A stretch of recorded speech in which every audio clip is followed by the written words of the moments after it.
Émission 938. Cette semaine, Ultimate Oz Universe The Lost Land. Ouais, c'est pas mal, ça calme. En direct de Montréal, Québec, Canada. Vous écoutez, oui, les mystérieux étonnants.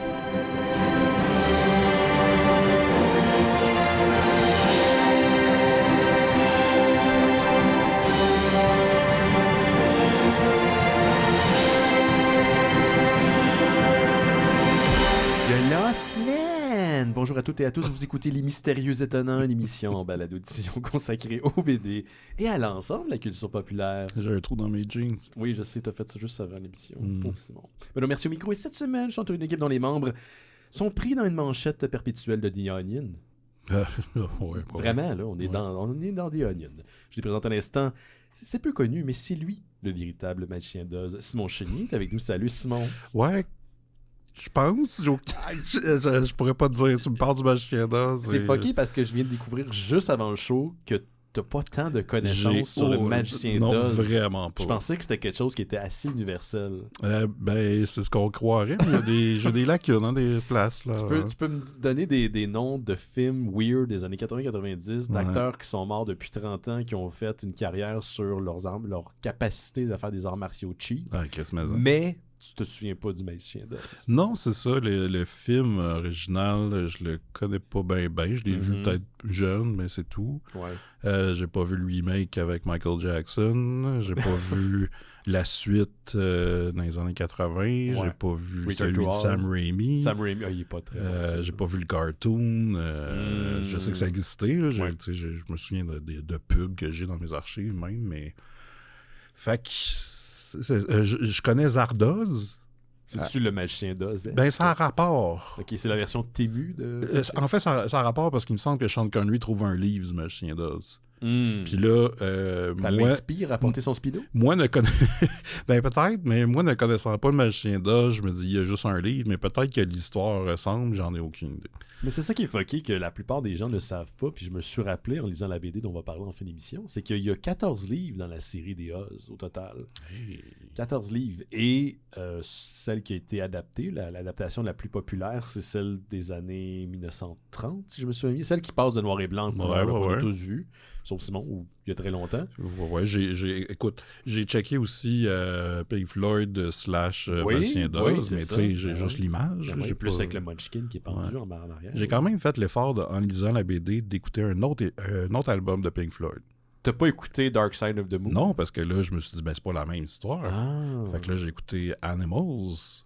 Puis, ça fait-tu? Ben, whatever. Expérience sensorielle. Non, peut-être. Moi, je mets des vidéos de ambient de Hogwarts sous la pluie. OK. Ouais, c'est Hogwarts à l'extérieur la nuit sous la pluie. Je trouve ça absolument réconfortant. Ah ben. Ça pourrait être de la pluie ailleurs. C'est juste qu'il y a un gros graphique sur ma Xbox, sur ma TV de Hogwarts. Puis je suis comme, OK, oui, je suis dans la banlieue de Hogwarts, puis je lis mon petit livre. Ça me met dans le mood. Attends, ouais. Fait 14 livres au total, 14. Puis le deuxième est ce qui a inspiré la bande dessinée dont on va parler en fin d'émission. C'est presque autant de films que... de livres qu'il y a de films de Fast and Furious. Oui. On arrive à... On arrive-tu à 11? On a 11. On a 11 au total. Ouais. Ils en prédisent encore combien? C'est pas d'en avoir un autre. Mais là, un moment donné, Evin, il a dit « Ah non, ça va être 2. » Ouais. Puis là, ça fait comme 3 ans là, qu'il ne s'est rien passé. Il est difficile à suivre, Vin. Ah, ben oui. Il change beaucoup d'idées, souvent. Ouais. Mais j'avoue que Fast and Furious, Now It's on the Golden Brick Road, ça serait fucking malade. C'est une course de Fast and Furious qui va arriver à la Emerald City en premier. Wow. Moi, je veux voir ça, rendu là. Ouais. Puis je pense aussi, quand j'étais jeune, je mélangeais beaucoup de Magicien d'Oz et Alice au Pays des Merveilles. Ouais, je comprends. C'est un peu dans le même type de monde onirique. Ouais, une fille qui s'en va dans un monde de contes et de tout, là. Puis, tout est possible. Est-ce que c'est un rêve? Est-ce que c'est la réalité? Est-ce que c'est un monde parallèle? Ouais. Narnia, c'est un peu ça aussi. Ouais. Parce que je me souviens. Puis Otherworld dans les X-Men aussi. Oui, on peut dire ça aussi. Il y a plein de personnages de contes là-dedans. Fait qu'on va parler un petit peu de nouvelles, toi et moi, Simon. Puis Laurent Boutin qui va se joindre à nous, termine son quart de travail dans une librairie ici à Montréal, dont je vais taire le nom parce que je veux qu'il nous paye. Ah, mais c'est pas lui le propriétaire. Ben, on devrait lui demander, maintenant qu'il est rendu le boss de la place. Laurent, est-ce qu'il y a un conflit d'intérêt si tu le payes pour mentionner le nom de ta librairie qui t'appartient à toi, comme a été mentionné dans un article de la presse quand même quelques temps de ça. Juste avant, je veux partir de tristes nouvelles, Simon. 2 grosses nouvelles. Étrangement, sont liées à Joss Whedon, mais je parle pas de Joss Whedon directement. Joss Whedon qui était le showrunner de Firefly et de Buffy. Ouais. Mais il y a 2... En fait, c'est pas 2 tristes nouvelles. C'est une bonne nouvelle et une triste nouvelle. Laquelle que tu veux en premier?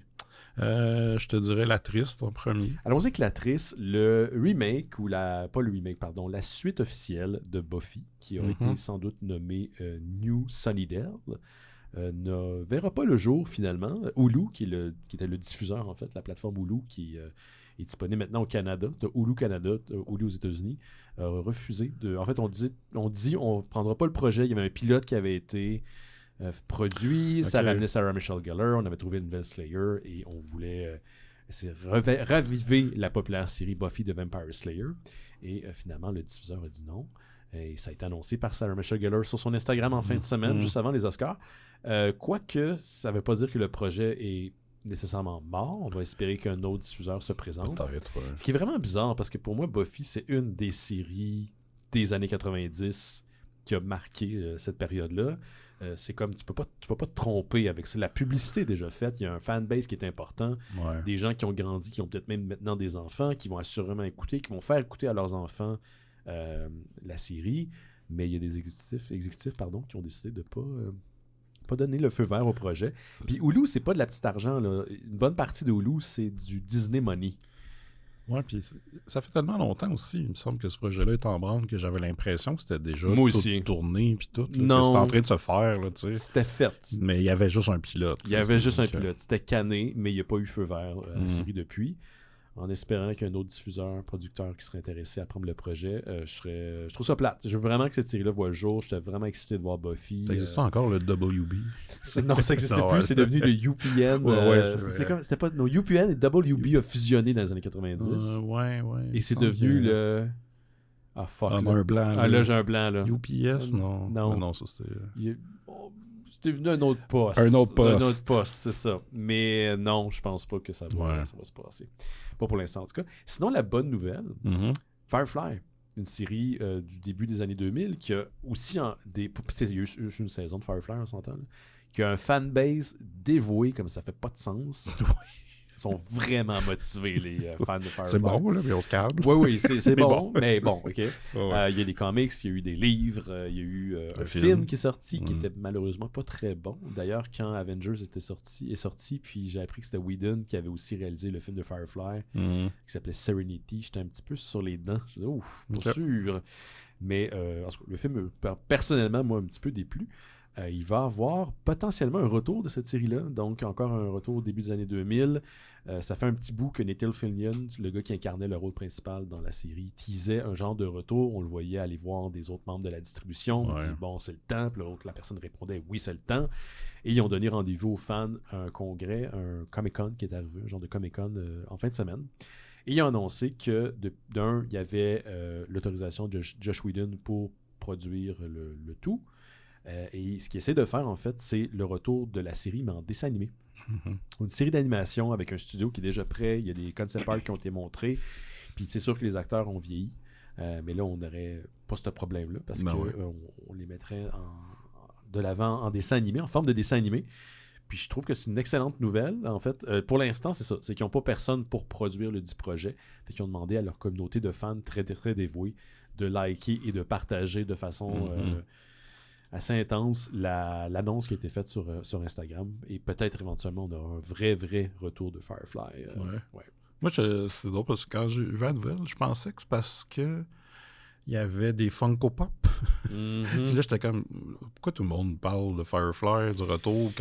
Mais finalement, c'est ça. Après, j'ai comme checké que c'était comme un mélange d'algorithmes qui me montrait des vieilles nouvelles. Là, puis, Fait que peut-être éventuellement. Écoute, pourquoi pas. J'ai vu les dessins, pour vrai, pour les personnages, c'est super beau. C'est clair que je sais pas ce qui s'est passé sur ce set-là. Ils ont clairement pas eu la même expérience que pour la distribution de Buffy. Mais ce groupe-là avait l'air vraiment de s'aimer. Il y avait une énergie familiale, puis ça fait presque... En fait, je pense que ça fait plus de 20 ans. Et ils ont encore semblent avoir un amour sincère entre eux autres pour pousser ce projet-là 20 ans plus tard. Donc, en espérant qu'ils vont avoir ce qu'ils souhaitent et que les fans de la série auront ce qu'ils souhaitent. Il en faut des petits cadeaux comme ça. Dans ce moment où le monde brûle, là, j'aurais aimé ça, moi, un retour de Buffy. Ben oui. T'sais, moi, c'est mon Firefly. Ouais. Continue avec toi, Simon. Qu'est-ce que tu as dans tes cartons? Écoute, moi, c'était pas une grosse journée de nouvelles. Ouais, j'ai cherché, puis j'étais comme... Je pense que le fait que je sors les sorties Blu-ray de tout le mois, puis je les ai déjà toutes nommées. Mais tu t'es imposé ça. Mais je sais, je me suis auto-saboté. Oui. Mais en me disant, il y a tout le temps des nouvelles, puis là, j'avais pas grand-chose. Mais en fouillant un peu, je suis tombé sur un trailer pour un jeu, un jeu vidéo, qui s'appelle Silver Pines. Ouais, j'ai vu ça, tu me l'as dit avant l'émission, puis ça fait très Twin Peanesque. Ouais, puis je pense que ça a été c'est vendu comme ça, du Lynchian. Du Lynchian, ouais, inspired. Donc, c'est Team 17 et le développeur Wilhelm. Faites vos recherches, là. Google c'est ça, c'est un jeu qui s'appelle Silver Pine. C'est un peu un platformer mélangé avec un peu du... Il a l'air d'avoir de l'exploration. C'est ça, de l'exploration. Moi, quand j'ai regardé la bande-annonce, ça m'a fait penser, c'est un mélange entre Kentucky Route Zero puis Inside. Oui. J'ai joué à Inside, mais j'ai pas joué à Kentucky Road Zero. Moi, Kentucky Route Zero, je l'avais commencé, puis... c'est ça. C'était-tu correct? Ben, c'était correct, mais c'est juste que je pense que j'avais la misère un peu avec ce gameplay-là. Mais le mood était tellement génial. Puis c'est un peu ça. Fait qu'on a le personnage de Red Walker, qui est un détective privé qui se retrouve dans la ville de Silver Pine, qui est une place un peu abandonnée. Puis là, il cherche un chanteur du nom de Eddie Velvet. Chanteur-musicien. Velvet, ça fait très Lynch. Oui. Puis, ben, c'est ça. En enquêtant, ben, je pense qu'il va y avoir des démons. J'ai vu un genre de zombie dans la balance. Puis, ça a l'air le fun. Ça va être disponible sur le PS5, le Xbox Series, le Nintendo Switch et sur PC avec Steam. Il n'y a pas de date, je pense, mais d'après moi, ça devrait être cette année. Là. C'est un des trucs qui me fait un peu chier. À chaque fois qu'il y a un nouveau jeu comme ça qui sort, il est rarement adapté pour le Mac, qui est ma plateforme. Depuis que Mac font leurs chips qui sont puissantes, mais qui font plus appel à Intel, on dirait que les jeux... Il y a peut-être une façon de contourner ça. Là. Ben à mystérieuxtenant.com, dites-moi comment on peut faire, parce que je serais vraiment intrigué. Mais tous les jeux qui sortent, que je m'achète pas sur ma Xbox ou qui sont particulièrement faits pour le PC, je peux pas y jouer. Malheureusement, je n'ai pas de PC. J'ai abandonné la plateforme il y a plusieurs années. Je l'utilise à la job, puis j'ai ça pour mourir. Fait que il y a peut-être une manière de contourner la chose. Si vous voulez m'écrire, ben@mystérieuxtenant.com. Mais avec la bande-annonce, ça a l'air quand même le fun. Ça a l'air très cool. Ouais, un peu de violence gore dans un monde de Lynch. Là, c'est... Why not? Quoi pas? Why not? On s'ennuie de Lynch. Ah ouais, pauvre Lynch. Hey, j'ai une petite nouvelle qui date de quelques semaines, mais je pense que c'est important de revenir là-dessus. Ça a été sorti au début du mois de mars, puis je pense à cause que j'avais des invités, puis la semaine passée, ou il y a 2 semaines quand tu étais là, j'ai pas pensé à la noter. Est-ce que le nom de Mike Richardson te dit quelque chose? Non. Mike Richardson, d'une certaine façon, en fait, t'as probablement lu beaucoup des choses qu'il a éditées parce que c'est le créateur, le fondateur de Dark Horse Comics, qui est un grand éditeur de comic book américain. C'est quelqu'un qui était éditeur, producteur et président-directeur général de Dark Horse Comics. Et l'année passée, autour de 2022, la compagnie avait été achetée par Embracer, qui est une société suédoise qui est dans d'investissement, surtout en jeux vidéo. Et là, Embracer vient de tasser Mike Richardson. Après des années, ça faisait 40 ans qu'il était à la barre de Dark Horse Comics. Une compagnie qu'il a fondée d'ailleurs dans son comic shop qu'il avait jadis, dans les années 80. Si vous connaissez pas Dark Horse Comics, il y a des chances que vous connaissez pas non plus les Mystérieux Étonnants. Fait que je me demande qu'est-ce que vous écoutez en ce moment ou comment vous êtes tombé sur nous autres. Mais c'est un important éditeur de comic book. Dans le temps, surtout dans les années 90, depuis aussi, ils en ont fait beaucoup, là, mais Sin City, Hellboy, les années 90, début des années 2000, beaucoup de comics de Star Wars. Eux autres qui avaient les droits dans le temps que la propriété appartenait encore à Lucasfilm, qui était une compagnie qui était indépendante de Disney. Donc, j'ai 300, ce genre de choses. Le Buffy aussi dans le temps, avec la 9e, 10e, 11e et 12e saison en comic book. Est-ce que j'ai un blanc, mais tu sais, une BD de Eric Powell. Oui, on a parlé à l'émission plusieurs fois, qui s'appelle Colin. The Goon. Oui, c'est ça. The Goon, excellente série, d'ailleurs, The Goon. Donc, il a été remplacé par un certain Jay Comas, par intérim, qui est un exécutif en jeux vidéo. Tu sais, les jeux vidéo puis la bande dessinée, c'est pas la même chose. Hein? Non. C'est des milieux qui ont des spécialités, des spécificités. Pour l'instant, c'est par intérim, mais je trouve ça un peu weird. Surtout que est-ce que c'est dû à un conflit à l'interne ou quelque chose comme ça? Parce que le gars était là depuis 40 ans, puis la compagnie fonctionnait quand même. Je ne sais pas qu'il roulait sur l'or, mais ça faisait 4 décennies qu'il était à la barre d'une compagnie qui a non seulement qui existe, mais qui a mis sa marque dans l'industrie du comic book. Fait qu'on l'a comme tassé. Puis tu sais, dans les raisons de la déclaration qu'Embracer a mis de l'avant, on parle de connectivité, de modernité, d'implémenter, de collaborer avec les éditeurs de jeux. Fait que tu sais, ce que je comprends, c'est que peut-être ce qu'il voulait, c'est de plus adapter les propriétés en jeux vidéo ou la possibilité d'adapter en jeux vidéo des bandes dessinées, vice-versa. Ça semble vouloir dire ça, mais il n'y a pas eu de raison officielle. Mike Richardson a quitté la barque, puis je trouve ça très triste pour lui après 40 ans, en espérant que Dark Horse Comics ne perde pas de ses lettres de noblesse. Mais c'est un gros du comic book qui s'en va. Souvent, ces gars-là, pas toujours, soit ils prennent la retraite ou ils refondent quelque chose d'autre. En même temps, tu sais, ça fait 40 ans que tu mènes ta barque, là, peut-être c'est le temps de tirer ta révérence. Dans soixantaine, peut-être. Là, minimum. C'est peut-être le temps. Juste pour sa retraite. Ouais, exactement. Fait que c'est ça pour Dark Horse Comics. On verra dans le futur comment ça affecte, si ça affecte la qualité des livres. On espère que non. Puis juste mentionner aussi que Mark Richardson a été une des premières personnes à avoir poussé pour respecter le droit des créateurs. Donc ça, c'est quand même assez inusité. Aujourd'hui, c'est un peu pas pris pour acquis, mais ça fait partie du lexicon. Mais dans le temps, c'était pas nécessairement le cas. Donc c'est une des personnes qui a poussé pour ça. On va y aller avec toi, Simon. OK. Benoît, c'est mon nom depuis 44 ans. Est-ce que ça te tente avec moi d'aller faire un petit voyage au Vermont? Évidemment, pas physiquement, parce que là, présentement, on n'a pas le goût. Mais... Où ça, au Vermont? Ça dépend. Mais juste... on va aller voir un studio qui produit des films qui s'appelle Edgewood Studios. Edgewood Studios? Oui, qui a fait 24 films de 1989 à 2020. Est-ce que c'est Ed Wood que tu dis ou c'est Edgewood? Non, Edgewood. OK. Edgewood en un mot, Studios. OK. Pas de lien de parenté avec le réalisateur Ed Wood, qui est un réalisateur exécrable. Pas en tout. C'est un studio indépendant, évidemment, qui fait des films qui sont... Des fois, ça se passe au Vermont, des fois pas, mais c'est souvent tourné là. Puis là, j'ai décidé de... En fait, je suis retombé là-dedans, un petit peu par hasard. Je voulais écouter un film qui s'appelle Pressure Point, un film de 1997, réalisé par David Giancola. Et ce nom-là va revenir plusieurs fois parce qu'il a fait à peu près, je dirais, 75% des films de la compagnie. Donc, je ne sais pas s'il est actionnaire ou whatever. J'ai pas... écoute, là, pas fait toute la recherche. Pas payé pour ça. Puis c'est ça. Pressure Point, en fait, c'est comme True Lies...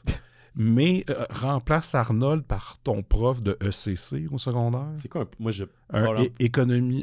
économie familiale? Économie, choix de carrière. Je l'ai pas eu. Éducation, choix de carrière, c'est ça. OK, moi, à cause de mon parcours particulier, je n'ai pas eu ce cours-là. Okay. Puis la personne qu'on avait en économie familiale, qui était comment tu fais à manger, puis écoute des boutons, pour vrai, c'est la personne la plus dépressive que j'ai vue de ma crise de vie. Elle était tellement sur le bord de sortir un gun, là, ça avait juste pas de sens. Celui qui a l'air d'un prof de CC s'appelle Don Mogavero. Et c'est lui qui a coécrit et il joue le rôle principal. C'est comme dans True Lies, c'est un homme de bonne famille qui a sa femme et ses enfants. Mais finalement, c'est c'est ça, un agent secret. Évidemment, c'est un peu... c'est cheap, là. Je veux dire, c'est des films cheap. Ça n'a certainement pas le budget de True Lies. Non, vraiment pas. Et on n'a pas de Jamie Lee Curtis non plus. Non. C'est triste qu'ils n'ont jamais fait de suite, d'ailleurs, à ce film-là. Hein? C'est peut-être... Des fois, c'est pas nécessaire. J'avoue, non, c'est vrai. Mais c'est parce qu'il me semble que ça m'en en parlait de faire. Ah, ça se peut. Ouais, Mais je là, pense qu'il faudrait pas faire une suite, genre 30 ans plus tard. Non, pas maintenant. Mais Ouais. quoi que ce serait le fun de les voir à la maison de retraite, ce couple-là. C'est vrai, pas Tu vrai. ramènes Elisabeth Douchkou. Ouais. Moi, je serais comme... Finalement, le terroriste, à la fin, il a survécu quand on l'a lancé d'un building avec un missile. Et tout ce temps-là, il est en train de planifier sa vengeance. Ouais. Ça s'écrit tout seul. Ben oui, t'es en train de le faire Oui, devant j'en moi. veux le faire. Mais c'est ça, notre personnage, en fait, qui s'appelle... Attends, son nom, il me semble... Sébastien Delacour. Oh, ça, c'est un nom. Qui, bon, c'est ça, il se fait engager pour tuer un genre de président en Amérique du Sud, puis finalement, il se fait framer, puis là, tout le monde est après lui. Mhm. Bref, il y a une poursuite, c'est comme une grosse poursuite qui se passe en Amérique du Sud et au Vermont. Pas beaucoup de palmiers dans la poursuite, j'ai l'impression. Non, pas vraiment. Mais c'est ça, c'est pas... tu sais, j'en parle parce que je trouve ça intéressant, ce genre de film-là. Tu sais, j'aime beaucoup, moi, les films que tu as l'impression que c'est une communauté qu'il y a derrière. Oui, j'adore ça. C'est pour ça que je pense que j'aime beaucoup la télé québécoise aussi, parce que c'est souvent... Ce qui est négatif, c'est souvent le même monde, mais en même temps, quand tu regardes des affaires, puis tu revois le même monde, il y a comme de quoi de le fun. Une familiarité qui se fait. Ouais, puis aussi c'est pour ça que j'aime quand c'est tourné à Montréal, mais que tu sais, de temps en temps, tu as un acteur Keb. Yvan Ponton! Ben c'est ça, exact. Fait que là, c'est ça, il y a ce film-là, mais j'ai reconnu des faces de d'autres mondes qui ont joué dans d'autres films dont je vais vous parler. Okay. Mais je là... pense que t'allais dire du monde de Montréal dans le film. Mais le Vermont, c'est pas loin. Fait que ça aurait pu. Oui, ça aurait pu. Mais malheureusement, non. Mais c'est ça. Puis là, moi, dans ma quête des Edgewood Studios, mais j'ai pris une petite tangente à côté parce que le héros du film qui joue Sébastien Delacour, qui est Don Mogavero, comme j'ai dit, a juste fait 3 films. Et fait que je me suis dit, OK, je vais écouter ces 3 films. Il y en a 2 là-dedans, c'est des Edgewood Studios, mais le prochain qui s'appelle Jekyll Hyde, dans le sens Dr. Jekyll and Mr. Hyde, OK, qui est sorti en 98. Là, il a encore écrit et joue dedans. Et c'est un genre de... un cat burglar. Il joue un petit... Il est sophistiqué. Fait que ça, c'est le fun. Ça, c'est les voleurs qui sont polis quand ils exact. volent. Ouais, c'est ça. Puis là, il est pogné pour... en fait, il vole un diamant à je pense que c'est un candidat à la présidence qui est joué par Brion James. Si vous savez c'est qui, c'est... entre autres, c'est le gars dans Blade Runner qui est pas Rutger Hauer. C'est l'autre celui avec la moustache. Exact. Oui. Qui a joué dans tellement de films. Qui était le concierge dans Friends. C'est-tu lui? Ah, ça, je m'en souviens pas. J'ai l'impression qu'il ressemble, mais je sais pas si c'est lui. Je non, c'est pas lui. Non, c'est le gars dans Wayne's World. Oui, tu as raison. Oui, c'est le gars dans Wayne's World. Non, mais il jouait dans Tango et Cash. Il jouait qui? Il jouait le sbire. Le sbire. Il joue souvent des sbires. Étais-tu dans l'espèce de labyrinthe de miroirs à la fin? Non.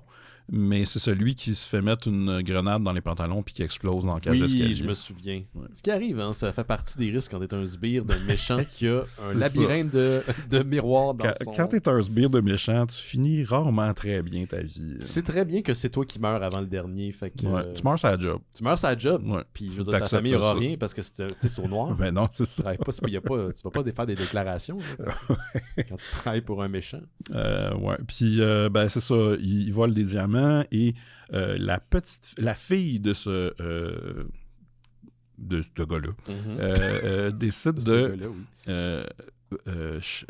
suivre le voleur. Et là, lui est pogné pour la prendre en otage. Puis là, les deux se lient d'amitié. Et elle l'aide à se combattre d'autres gens qui veulent le diamant, dont celui qui joue Big Ed dans Twin Peaks. Oh! On revient à Twin Peaks. Oui, et qui est dans une très bonne scène de poursuite où il y a une fusillade dans une glissade d'eau. Mais genre dans un tuyau de glissade d'eau. Là, je veux juste être ça. Là, c'est important qu'on mette les bases. Ça veut dire qu'il y a une poursuite, là. Il y a une poursuite, puis là, notre héros, notre professeur de CC, tombe dans une... C'est vrai, c'est un professeur de CC. dans une des glissades d'eau. Ouais. Et Big Ed le poursuit en glissant dans la glissade d'eau, mais en tirant du gun. Mais de la façon que c'est filmé, tu dis, il tire où? Genre, le gars, il est vraiment plus loin en avant. Fait que là, il tire comme juste en avant de lui. Peut-être qu'il essaie de l'atteindre quand il atteint une courbe. Ouais, c'est ça. Pour ça, ouais. Peut-être quand il pogne un loop. Un loop, ouais, c'est ça, exact. Ouais. Fait que, ben, tu sais, ça, c'était le grand moment du film, mais le reste, c'est très... Ça a l'air très cool. Le reste... ouais, le reste, c'est un petit peu ordinaire. Mais là, je reviens au Vermont. Et je reviens avec David Giancola. Le film Diamond Run, un film de 1996 où on a un policier de New York qui essaie de déjouer un vol dans une bijouterie faite par notre prof de CC. Mais là, finalement, il y a une explosion le building explose, en fait. Et tu vois qu'ils ont filmé ils ont filmé une destruction de building, puis ils ont mis l'acteur en avant, là, genre pour te dire ça explose pour vrai. Puis c'est pour être à New York, mais en gros guillemets. Puis notre personnage est pogné à poursuivre une fille qui aurait volé des diamants, puis blablabla. C'est pas incroyable, mais encore là, il y avait plusieurs personnages ou des acteurs, en fait, qui reviennent des autres films. Ah, c'est ça que tu parlais de nouveau communauté. C'est ça, parce que le personnage principal dans ça jouait le chauffeur de taxi dans le prochain film que je vais vous parler, qui est Time Chasers. OK. Time Chasers, ça, j'en ai déjà parlé, mais je vais revenir. Et, hey, fuck it, je vais parler de Time Chasers. Time Chasers, 1994, ça, c'est le film le plus culte de la compagnie Edgewood Studios, parce que ça a passé à Mystery Science Theater 2000. Ah, fait que c'est le plus Et c'est le film de voyage dans le temps avec un hydravion. Je me souviens de ça. Oui, je me souvenais pas du nom du film, mais je me souviens que quand tu avais parlé de voyage dans le temps en hydravion, disons que ça attire l'attention. Et effectivement. Parce que, tu sais, genre, il s'en va dans le futur, puis là, il y a un enfant qui est habillé en fluo, puis qui parle au cellulaire, puis c'est à peu près ça qu'on voit. C'est ça, le futur. Puis quand il revient, puis que le futur a été changé, parce qu'il a vendu sa formule à une compagnie. Une formule de? Sa formule de voyage dans le temps, avec son hydravion, puis son floppy disk, parce qu'il a mis ça sur un floppy disk. Dans le temps, c'était le futur. C'était la technologie. Ouais, c'est ça. Il retourne, puis là, évidemment, c'est un peu post-apo dystopique, mais tu sais, c'est genre une ruelle avec des posters. La fumée, j'imagine. Ouais. Mais ce film-là est super charmant.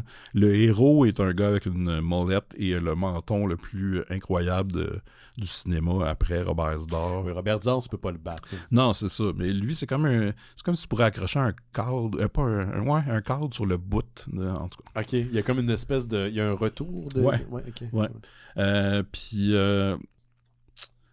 c'est ça. Ce film-là, en fait, je l'ai réécouté parce que Mystery Science Theater l'avait fait, mais Riff Track l'ont refait. OK, qui était le même groupe? Oui, les mêmes, un peu les mêmes gens de l'émission, mais qui ont leur projet à eux. Puis là, ça, c'était live devant le public, en plus, avec l'acteur principal qui était dans la salle. Ah, wow! Puis c'est ça, le film est devenu un peu culte à cause de tout ça. Puis je te dirais que s'il y en a un à regarder de cette compagnie-là, pour l'instant, ça serait, je dirais cela, parce que là, moi, je pense que je vais continuer à explorer. Cet univers-là des films du Vermont. C'est ça, c'est pas... Mais comment t'as mis la main là-dessus? C'est-tu sur une plateforme quelconque? Il y en a qui sont sur Tubi, d'autres que... ça se trouve sur YouTube aussi. OK, ouais. Puis, c'est vrai, il y a un film que j'ai vu il y a quelques années de cette compagnie-là qui est avec Sean Astin et Bruce Campbell. Bruce Campbell prend en otage des gens dans un resort de ski. Oui, je l'ai vu, ça. Oui, c'est ça. Puis, fait que c'est le même réalisateur qui a fait les films dont je vous ai parlé. Mais c'est ça, il y a c'est tout le temps un peu... C'est ça, tu rentres dans une espèce d'univers, puis tu sais, le Vermont, c'est beau aussi, fait que... Puis de voir la communauté d'acteurs de cette région-là, j'adore ça. Fait que tu sais, c'est pas du Vanity Project, mais tu sais, c'est des films directs en vidéo Quelle année à peu près? C'est ça, ceux-là, c'est des années 90. Comme je dis, il y en a eu des années 2000 que j'ai pas vu encore. Je pense que je vais fouiller là-dedans. Je sais qu'il y en a un que c'est le dernier film de Anna Nicole Smith. Et il y a China aussi dedans.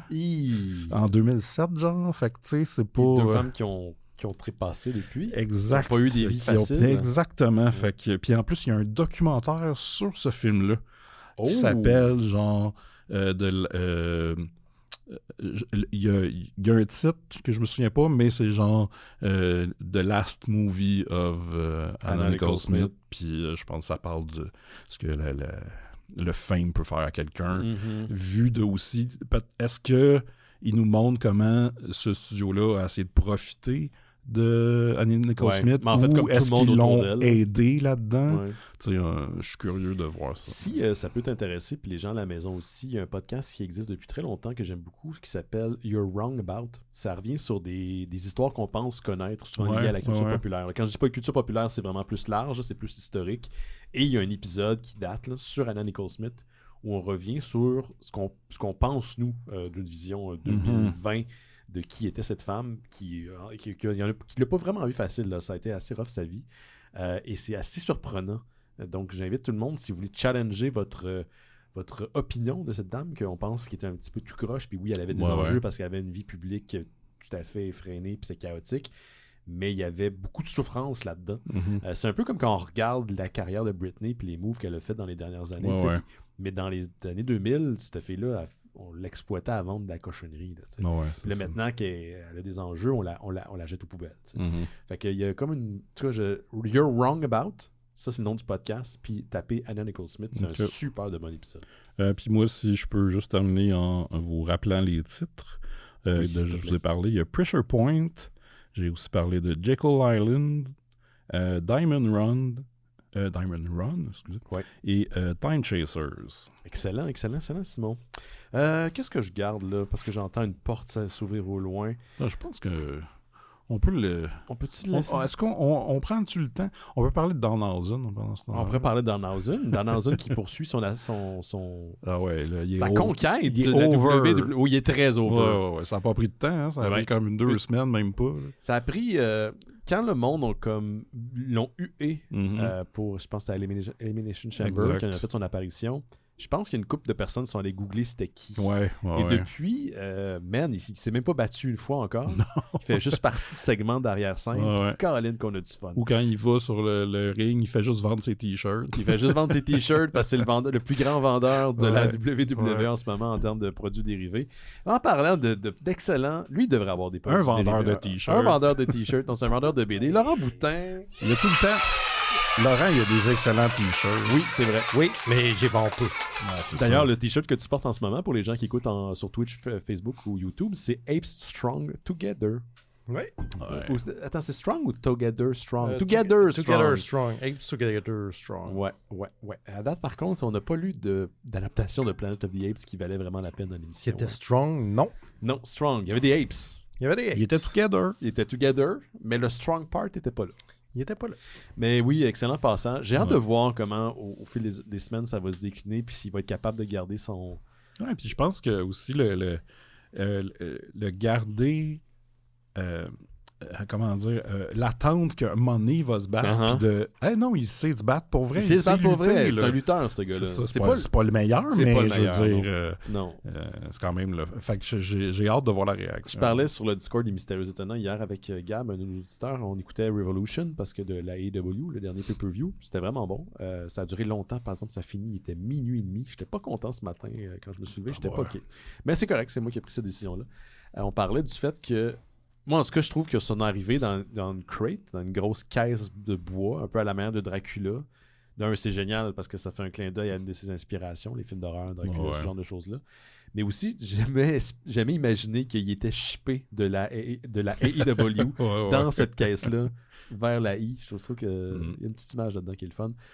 J'aime beaucoup Danhausen.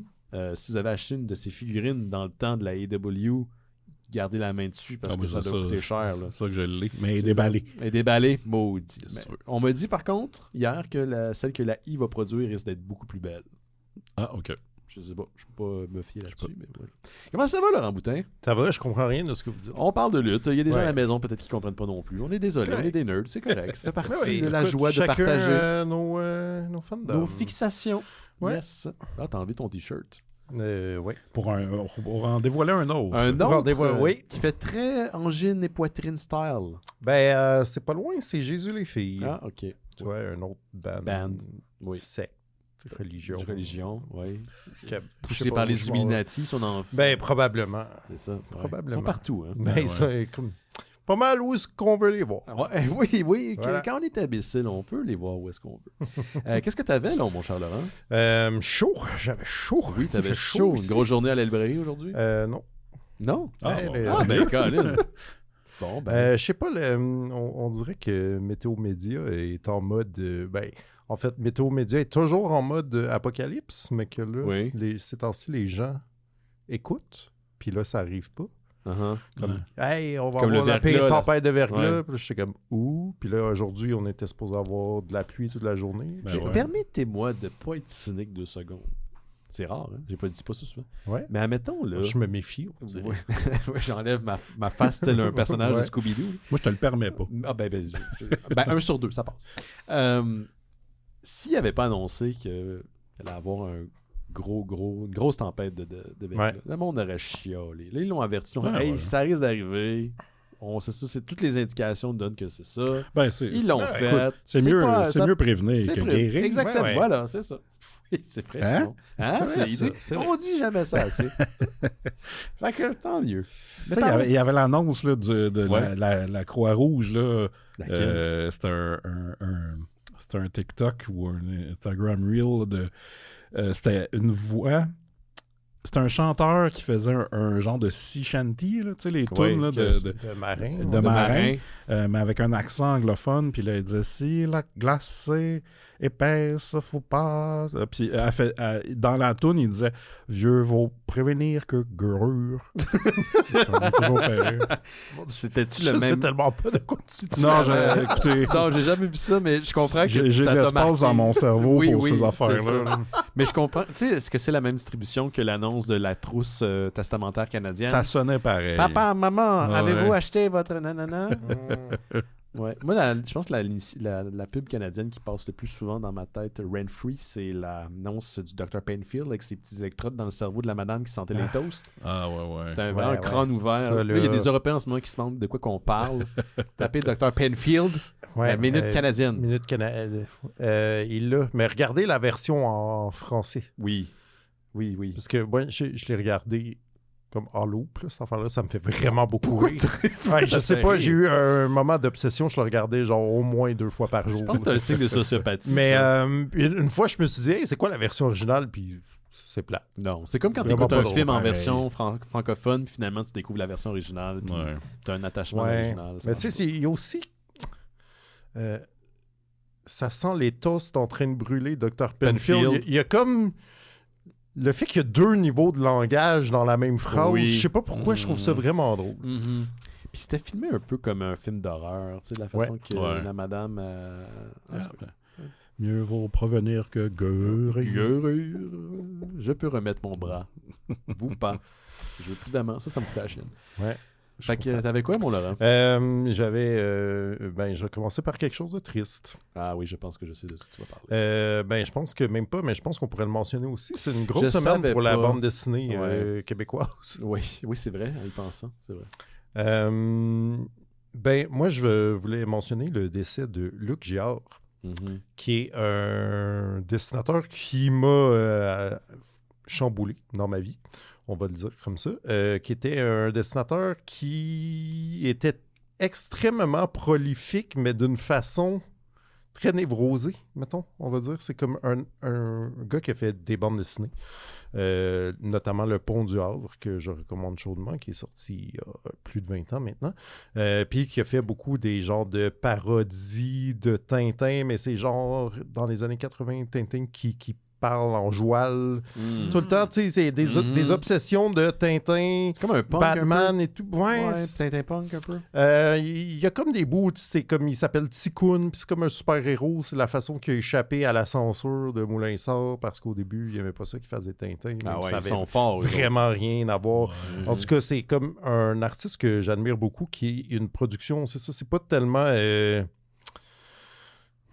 c'est pas lush, tu sais, C'est pas fini. ouais, c'est très viscéral, puis Ok. c'est souvent les mêmes thématiques, puis tu sais, comme quand tu te mets à regarder son œuvre, puis tout, puis que tu sais, qu'il dessine le même fauteuil à peu près 50 millions de fois, tu te dis, ce gars-là, il a peut-être un grain, puis il a besoin de sortir des affaires de son système. C'était un méchant phénomène, c'était comme une personne très loud. Genre, je me suis déjà demandé souvent s'il n'y avait pas la tourette, Ok. en quelque part. Mais qui était Jamais un rencontré. artiste fascinant que moi, j'ai rencontré à de quelques reprises quand même, puis que j'aimais bien, un bon bougre. Puis là, il est décédé d'un infarctus dans son appartement Il était à jeune l'âge quand de même. 69 ans. Ouais. Ça faisait une couple d'années là, que sa santé était déclinante, là, fait que c'est pas surprenant, mais c'est néanmoins triste. Mm. C'est ça, il reste derrière lui de nombreux...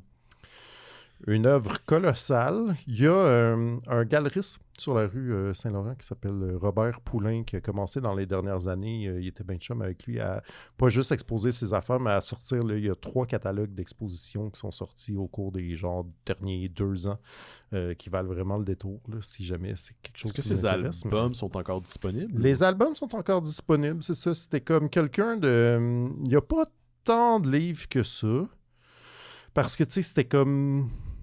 Fallait leur organiser tout ça, mettons. Mhm. Tu sais, les livres qui existent, c'est des gens qui sont assis avec lui ou tu sais, qui ont pris ses dessins puis ont comme j'essaie de faire de quoi de cohérent dans tout ça. Ouais, genre, ouais.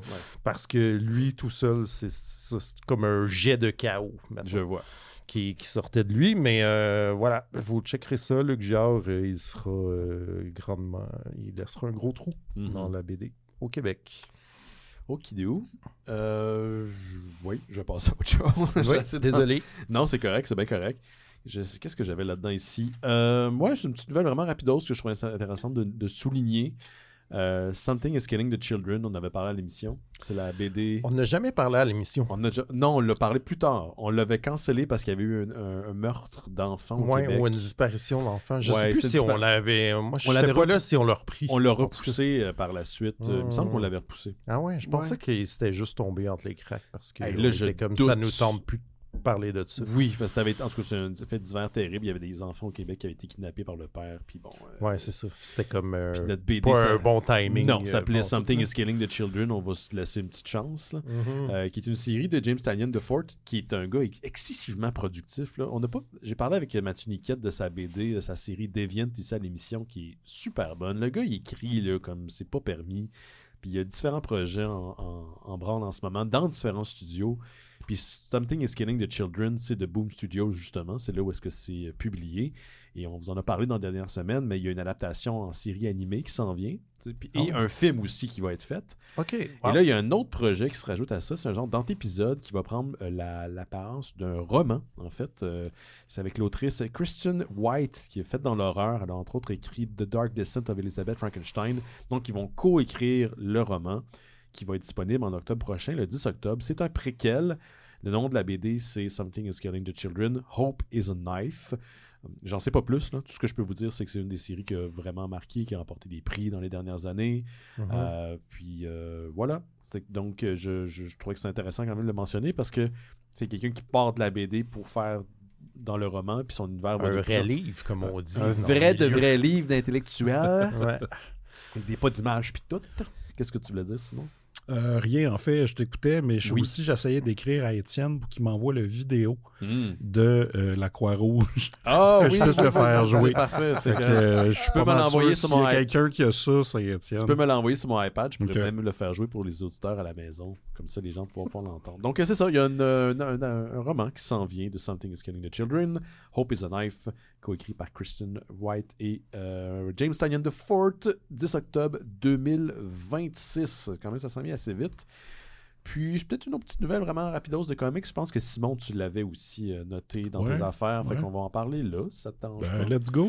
Spider-Man The Long Way Home, c'est pas un film de Marvel Comics Non. qui s'en vient, c'est bien une mini-série écrite par Jonathan Hickman et dessinée par Andy Kubert qui va sortir en juin prochain, le 17 juin plus exactement. Et ça ne fait pas partie du canon officiel de Marvel Comics, donc on peut chlasser lousse, comme on dit. Ah ouais. Ça va être plus sombre, il va y avoir des décisions créatives qui vont peut-être aller à l'encontre du canon actuel. Et ça se passe justement à une période où le Punisher n'est pas connu, The Hulk est comme c'est une légende, on ne sait pas s'il existe vraiment. Et on combine The Hulk, Punisher et Spider-Man qui doivent aller dans... oui, c'est le party auquel tu t'imagines pas. Ouais. Exactement. De quoi ils vont bien pouvoir parler? Je sais pas, peut-être de Captain America dans son dos, le maudit parfait, le tabarnak. Donc, ils vont aller dans une espèce de compound, dans une jungle. Donc, le compound est administré par AIM, une espèce d'association technologique terroriste. Ils ont réussi à créer un Cosmic Cube, qui est un appareil pour modifier la réalité dans l'univers de Marvel Comics. Donc, ils veulent mettre la main sur le Cosmic Cube, mais aucun se fait confiance parce qu'ils ne se connaissent pas vraiment. C'est drôle parce qu'ils ont été dans les Fantastic Four ensemble. Ben oui, tu le sais, après, plus tard. Mais c'est non, canon. pas Punisher. Pas Punisher. Mélangé avec Wolverine. Punisher, je pense pas, avec les Non, Fantastic, j'avoue. Ouais, l'association est... Et c'est pour ça qu'il y a une mini-série qui s'en vient. Fantastic Four, Meet Punisher, Meet Archie, au mois d'octobre prochain. Donc, c'est ça. Je trouve ça intéressant de le souligner. C'est drôle. Ce qui est drôle, par contre, là-dedans, c'est un 5 numéros. Donc, c'est une mini-série. Mais c'est pas sur aucune étiquette. Ouais. Tu sais, à date, il y a une couple de séries qui étaient hors canon. Avengers Twilight, dont on a parlé à l'émission. Ouais. Il y a aussi, il me semble, une BD de Chip Zdarsky. On avait parlé de Spider-Man qui se passait dans le futur. Tu sais, c'est des titres intéressants, mais ils sont... Life Story, je pense. Ouais, je pense que c'est ça. Mais ils sont pas regroupés sur une étiquette qui fait comme... Un peu comme du côté de DC, Black Label. Ils pourraient faire ça juste pour aider un peu le lecteur. Ça le fait. Peut-être qu'ils l'ont déjà fait, par contre. Marvel Knight aurait pu être conditionné. Mais c'est ça. c'est Marvel canon. Max aurait pu. Ouais, mais ça, c'est, je pense, plus pour les trucs de Punisher, justement. 18 ans et plus. Plus. Marvel Knight, finalement, c'est rendu derrière canon, les portes battantes. Là, oui. D'ailleurs, Marvel Knight, tu peux pas vraiment les trouver nulle part. Hein. Oh. Le Punisher, tu l'as pas sur l'application de Marvel Comics. Okay. Puis Marvel Unlimited, j'ai cherché l'autre fois, puis je l'ai pas trouvé. Ça se peut. Je sais pas s'ils font doit des exister rééditions. en livre, mais peut-être il a peut-être pas été réédité. Peut-être. Oui, c'est sûr qu'il existe encore, mais je me demande s'il y a une nouvelle circulation à un moment donné, puis ça fait quand même 20 ans. Ouais. Mais c'était violent en tabarnak, cette série-là. Mais aussi, c'est ça, Jonathan Hickman qui a fait récemment Wolverine Revenge. Oui, c'est la même idée. C'est ça. C'est la même idée. Sauf que ça, c'était dans le futur, mais tu sais... ouais, non, c'est intéressant. C'est sûr que... Je pense que... Jonathan Hickman, ça serait le fun de le revoir sur un titre qui est comme dans la continuité, mais peut-être que lui, créativement, il a besoin de faire plus des trucs comme ça. Je sais pas, mais en ce moment, c'est clair que Marvel lui donne les rênes parce que de faire ce qu'il veut, parce qu'il a fait Avengers, Alien, Twilight, pas Twilight, pardon, Avengers... Predator? Non, Avengers Alien qui était le fun, qu'on avait bien aimé. Mais il a fait Ultimate Spider-Man. Oui. Qui va finir. Qui va finir après 2 ans. Ouais. Mais c'est ça, tu vois, peut-être que ça, c'était peut-être pas prévu que ça finisse. Fait que peut-être qu'il allait en faire en plus. Mais il a fait Gods, que j'ai rien compris, mais que j'ai aimé en même temps. Ok, c'est vrai, je l'ai pas lu. C'est vraiment, c'est du deep cut comic book. C'est presque du Grant Morrison, la façon que c'est écrit. T'es comme, qu'est-ce que c'est que je suis en train d'écouter, tabarnak? Mais c'est le fun. J'ai aimé ça. Bon, fait que là, je vais t'envoyer un Oui, lien. on va regarder ça. On fait ça en live. On va aller dans le Discord. Wow. C'est fou. C'est fou pareil, la technologie. C'est malade. Écoutez, là, je cherche Benoît. Je lui envoie le copy-paste, le lien Dropbox. OK, c'est un Dropbox. Ouais. Ça va pas aider. Attends une minute, on va y aller là. Puis là, rappelle là, aux gens, là, c'est quoi qu'on essaie de c'est une vidéo de la Croix-Rouge qui est sur la sécurité sur la glace. L'épaisseur de la glace, quand est-ce que tu peux y aller? OK. Puis c'est chanté sur un sea shanty avec un accent. OK, on va voir si ça fonctionne. Je vais faire play à partir de Dropbox. Si la glace était pas on peut y aller. Si c'est interdit, on respecte les consignes. Si on voit un trou ou un crack, on se sauve au plus vite. La glace est grise, n'y allez pas. C'est la bleue la plus solide pour la blanche. Difficile à dire, mieux vaut prévenir que guérir. Monte en neige, 25 cm, patin entre amis. 20 cm sur la glace. 15 centimètres moins que ça, c'est trop dangereux. dangereux. La glace est grise, n'y allez pas. C'est la bleue la plus solide pour la blanche. Difficile à dire, mieux vaut prévenir que guérir. Mieux vaut prévenir que guérir. Voilà. Fait que c'est ça. Je sais pas quoi. C'est ça, je pensais. Là, il y a plein de monde qui n'a pas compris, fait qu'il y a plein de monde qui sont morts sur la glace à cause de cette annonce-là. 25 cm! 20 cm! La qualité d'enregistrement sonore est dégueulasse. Hein. Ouais. Tu sais, c'est le genre d'affaires qui ont été payées beaucoup trop cher avec de l'argent fédéral pour pouvoir faire ça. J'ai tout aimé. Ah Ouais, oui, ouais. hein. On va se le taper tantôt quand on va avoir un petit Écoute, down. Là. Mais qui a écrit ce hit? Ah, je sais pas, man. Si vous le savez... Ça faisait longtemps que je l'avais entendu. C'est fou comment ça m'est revenu, puis je la connaissais Oui, par je suis comme cœur. là. Ah, mon Dieu. T'as chanté en même temps. Ouais, Wow. ouais. Le guérir est tough à dire, hein? Ouais. Guérir. Mieux provenir que guérir. guérir. Guérir. On devrait préparer un numéro au prochain 25 cm. spécial Halloween. Patin entre Quoi? amis. On préparera un numéro au prochain spécial Ah oui, Halloween. on devrait le chanter. On va tous se déguiser. On fait de version live. C'est drôle parce Ouais. qu'il y a du vidéo qui accompagne l'audio. C'est comme même filmé un peu à la manière pour un... C'était Ouais. une pub pour Instagram, j'ai l'impression. C'était un Reels ou un Fait TikTok. là. Les Ah ouais, personnages... c'est plus récent que je pensais, ça veut dire. C'était sorti pendant la pandémie, là, je Ah, pense. ça allait bien, hein? Mm. Mais je veux dire, les personnages dans la bande-annonce, il n'y a pas vraiment de personnages principaux. Il y a une madame qui patine avec un casque. Ouais. Fait que tu sais, quelqu'un pourrait se déguiser en elle. Puis il y a un gars, tu sais, quand on dit fais attention à la glace, whatever, il est à moitié submergé dans l'eau puis il essaye de sortir du lac. Dans une simulation, là, clairement, Ah ouais, il est habillé. parce que là, moi, je le voyais pas, j'imaginais vraiment juste des marins. Je peux-tu te le montrer? Ben, on va On le réécoute. On le réécoute. Ouais, On le c'est réécoute. bon, ben oui. T'as ça à la Si maison. la glace c'était pas on peut y aller. Si c'est interdit, on respecte les consignes. Si on voit C'est un cheap. trou ou un crack, on se sauve au Plus vite. La glace est grise, n'y allez pas. C'est la plus solide pour la blanche. Difficile à dire, mieux vaut prévenir que guérir. Monte en neige, 25 centimètres. Patin entre amis, 20 centimètres. C'est la glace. 15 centimètres moins que ça, c'est trop dangereux. La glace est grise, n'y allez pas. C'est la bleue la plus solide pour la blanche. Difficile à dire, mieux vaut prévenir que guérir. Mieux vaut prévenir que guérir. Ah, ça me moi, fait j'ai- tellement du bien d'entendre ça. J'ai beaucoup de questions, mais ma question, la principale, il insiste beaucoup sur l'épaisseur de la glace. Mhm. Comment ta mesure? Exactement. Ben, Bonne c'est la question. couleur, c'est avec la couleur. Ben oui, mais Si elle est entre blanche, 20 et 25 cm, comment tu la... Réécoute. Tabarnak. Faut que... C'est clair. Ah, c'est- Bon, Ouais. j'ai perdu où j'en étais. Là. Moi, là. Ah, il y a Jonathan Hickman. Fait que Ouais, ça, ouais, ok, ouais. Ben, c'est ça. Spider-Man de Long Way Home. Hey, c'est-tu l'ensemble de la culture C'est populaire? l'ensemble de la culture populaire. Des fois, quand j'essaie de décrire le show au monde, je dis ah ouais, mais c'est un show de comics, mais c'est pas juste des comics. C'est comme, qu'est-ce que tu veux dire? Je peux pas vraiment t'expliquer. Ouais, Puis ouais, ça, ben, ça vient de ça, prouver voilà. mon point. Mhm. Ouais.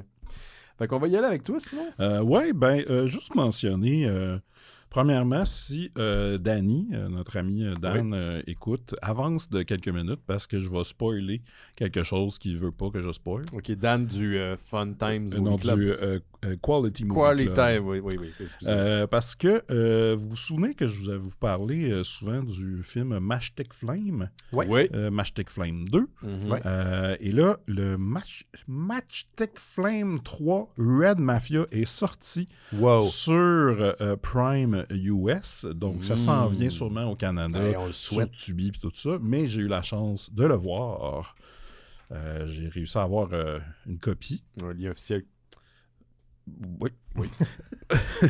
Bon devenir de Guérir.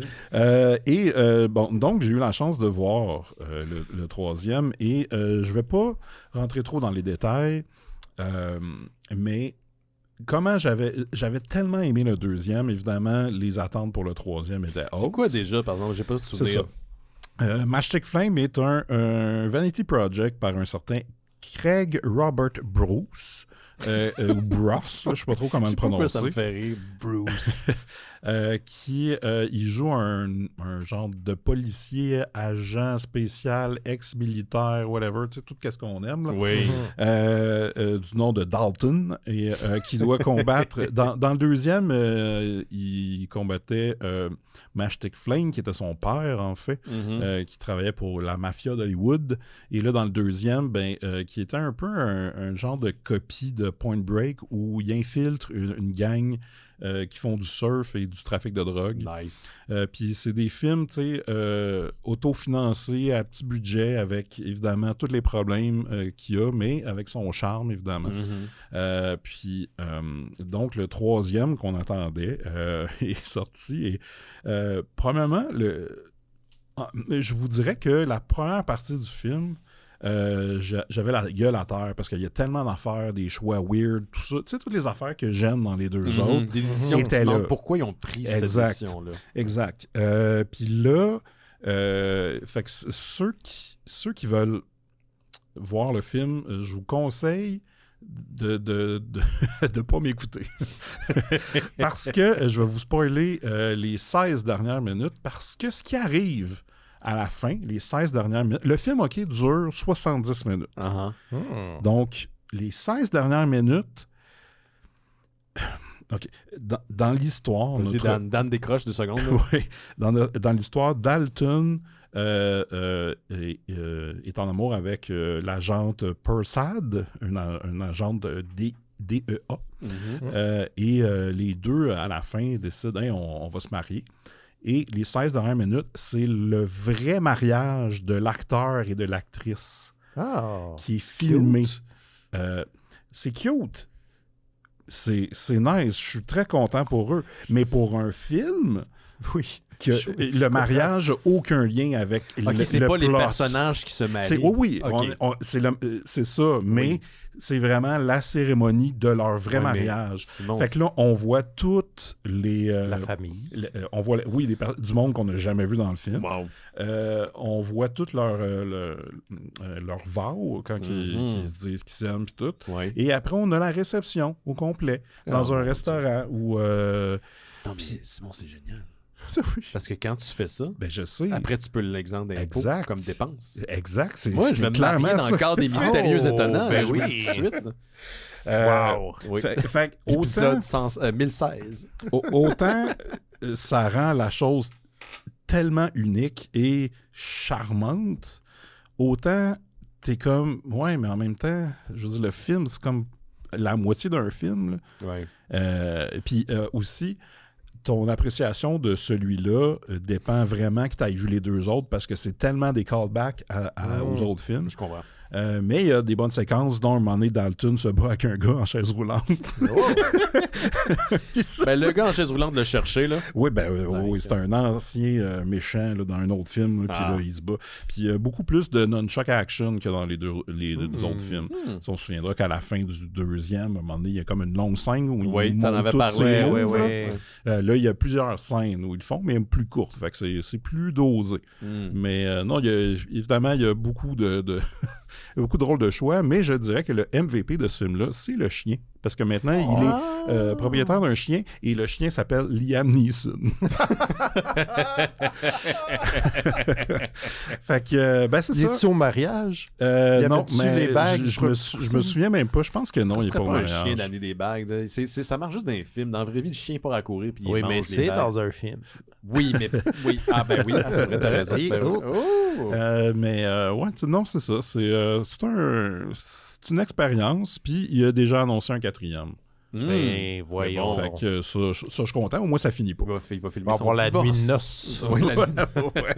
Toute la nuit de noces. Fait que, félicitations aux mariés, mais Colin, on peut écouter ces films-là. C'est ça. Celui-là, il est sur Prime US. Donc, si vous avez un compte Prime US, si vous habitez aux VPN, whatever. Mais moi, je suis confiant que ça va être disponible éventuellement sur Tubi, comme les deux autres. Comme les deux autres. Ben oui. Fait que soyez patients. Il y a sûrement du monde au Vermont qui parle francophone. Ça se peut. Ça se peut. Mais moi, j'ai eu ma copie d'un ami d'un podcast américain. Fait que, Ah oui? Ah, OK. Excellent. Laurent? Oui? Voulez-vous des nouvelles du roi de tous les monstres? Parles-tu de... Jeffrey Epstein, ouais. Oui, c'est... Oui. Oui. Non, ben non, l'autre. L'autre roi de tous les monstres. Les autres monstres, ceux Elon qu'on Musk. aime, c'est-à-dire Godzilla. Oui. Ah oui, ok. Sûr que tu pourrais... Tu sais, comme le roi du monde, je voudrais que ce soit Godzilla. Au Ben, moins, tu sais où il se tient. Ouais. Hein? T'as pas de faux semblants. Non. Il y a une rumeur qu'il y a un set de Lego de Godzilla qui s'en vient. Oh, yes. Il y aurait dans le dernier numéro du Lego Magazine, auquel je ne suis malheureusement plus abonné. Je l'ai été pendant vraiment très longtemps. C'est parce que t'avais acheté un Lego puis t'en l'as envoyé. Hey, j'avais acheté un Lego quand j'avais 8 ans et j'étais abonné jusqu'à temps que je déménage de chez mes parents. Wow! Parce que, je sais pas, à chaque année, il était comme « Hey, ton abonnement expire, mais on peut te réabonner gratuit. » Puis je suis comme « OK. » Ben, je sais que t'as un 4... En tout cas, là, je sais pas s'ils le font encore, mais jadis, jusqu'à très récemment, j'ai acheté des Legos. Hein? Hein? Oui. Vraiment? Puis il m'envoyait le catalogue à genre chaque 3 mois. Ah ouais. Mais là, les dernières Ça, fois... ben, que j'ai- moi, j'en achetais plus, mais j'aimais ça les voir. Mais je sais J'étais pas si le catalogue existe encore parce que la dernière fois que j'en ai commandé, j'ai fait livrer chez ma soeur parce que elle, tu sais, elle habite pas sur un boulevard où tu vas avoir du monde qui vont te le piquer si t'es Ouais, pas ouais. là. Fait que Oh, attends, juste faut que je branche l'ordi de ça. Oh. J'ai failli manquer la... Mieux pour venir que Gurik. Ça m'a fait ça aussi l'autre fois quand je faisais une entrevue. esti. Ah Anyway, ouais. fait que je ne sais pas si le magazine existe encore. Ben, il paraît Ben, qu'il existe encore, donc. Moi, je l'ai reçu il n'y a pas si longtemps. Ah, tu l'as reçu? Ouais, Ah, ben non, il existe ouais. encore. C'est juste qu'il doit être livré chez ma soeur à la Ouais, place. probablement. Mes nièces sont ben trop jeunes pour apprécier les subtilités d'un vrai Lego set basé sur une propriété qui était même pas née encore quand c'est sorti. Ouais.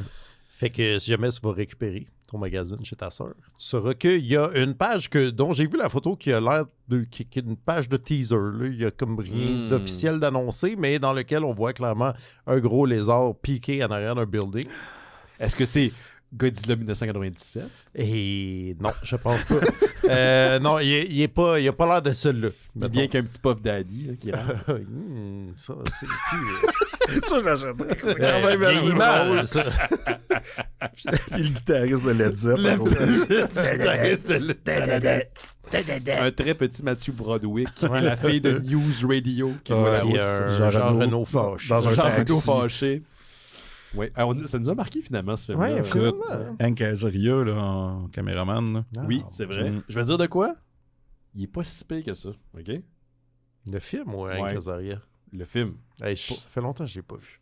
Je pense pas que c'est Je pense si que pire si je ça. le prends pour pas un Godzilla, ça C'est peut un marcher, creature feature, Ouais, c'est ouais, pas un ouais, Godzilla. c'est- Mais ouais. Ouais. Ben, fait que bref, rien d'officiel d'annoncé encore, mais peut-être que ça se peut. Ça a l'air qu'ils cherchaient déjà il y a quelques années des modèles de Godzilla dans les affaires suggérées par des gens. Là. Ouais. Les modèles. Lego Ideas, ce qu'on Ouais, appelle. c'est ça. Mm. Merci. Comme Et celui sinon... de Tintin là, qui vient de. Je sais. Ouais. Ouais. Elle est belle. C'est nice. Ouais. C'est la fusée, là. tu sais. C'est Pour un iconique, Lego, cette fusée. c'est iconique, puis pour le prix, d'un, c'est un truc de Moulin-Sort qui coûte pas 3100 pièces. Ben ouais. Ouais. T'entends le Tintin? T'entends le Tintin. Je te donne. Tu vas pouvoir dire ça à ta librairie. Oui, je vais tellement le dire. T'entends le Tintin. T'entends Ah le oui, Tintin. tu pourrais l'acheter pour la librairie, tu sais, ça Ah, ferait ouais. comme... Dépense comme le gars de Exact. Match. Match Ah, Tech t'as raison. Flame. Non, mais pour vrai, je devrais essayer d'en commander. Ben ouais. Ben oui. Comment on avait un fournisseur de Lego? Man, si tu mets le pied là-dedans, tu vas devenir un Renaud Bré. C'est ce qui va arriver. Ouais, tu t'as vas raison. commencer à vendre Non, des cochonneries. faut que tu Et l'achètes. Déjà, des fois, une année, il y a comme une compagnie qui s'était mise à faire des casse-têtes de bande dessinée. Puis là, on en avait 3. Puis j'étais comme, c'est un Renaud Bré, ça. J'étais tellement il te pisse. manque juste une espèce de boule 8 là, tu sais, que tu peux brasser pour avoir des cassettes. Hey, des cassettes, tellement. là, t'es En chez plus, Renaud Bré. Toutes ces casse-têtes-là, il manquait des morceaux dedans. Ça m'a assez fait Oui. chier. Hey, d'ailleurs, C'est j'ai. plusieurs agendas. Ah, ouais. Je suis allé chez Renaud Bré. Je sais pas si le distributeur de Renaud Bré nous écoute encore. Il y en avait un qui travaille. On Puis, les salue. ouais, on les salue. Et celui c'est sur Saint-Denis, pour pas le mentionner. Oui. Puis ils ont comme changé la façon que c'est disposé. Ça se peut. C'est très agressant. Dans le sens que ça respire plus. J'imagine qu'ils peuvent plus mettre de livres, je sais pas, mais j'avais de la misère à me retrouver, puis je trouvais ça moins intéressant que, tu sais, pour feuilleter, whatever. Anyway. Je sais pas. Ça fait longtemps que je suis pas allé. Toi, tu y vas plus, anyway. Mais non. Non, toi, t'as travaillé là, hein, c'est ça? Ouais. Mhm. J'ai fait ça. Tu peux aller dans ta nouvelle. C'est ça. J'ai d'autres affaires de Godzilla. En fait, c'est qu'en ce moment, il reste 16 jours à un Kickstarter fait par IDW Games qui sortent un RPG de Godzilla. Oui, un genre de comme un genre de tabletop, là, genre. Ouais, ben c'est ça. Ils disent que c'est un role-playing game, mais avec des cartes. Là, je t'avoue que moi, mon roleplay, il s'arrêtait à Dungeon. Aussi. Je sais pas comment ça marche avec des cartes. Ouais. Mais j'ai checké un peu là, d'un, c'est sûr que ça va être fait parce qu'ils sont déjà à genre 300% du montant. C'est le genre de projet qui allait fonctionner. Ouais, c'est ça.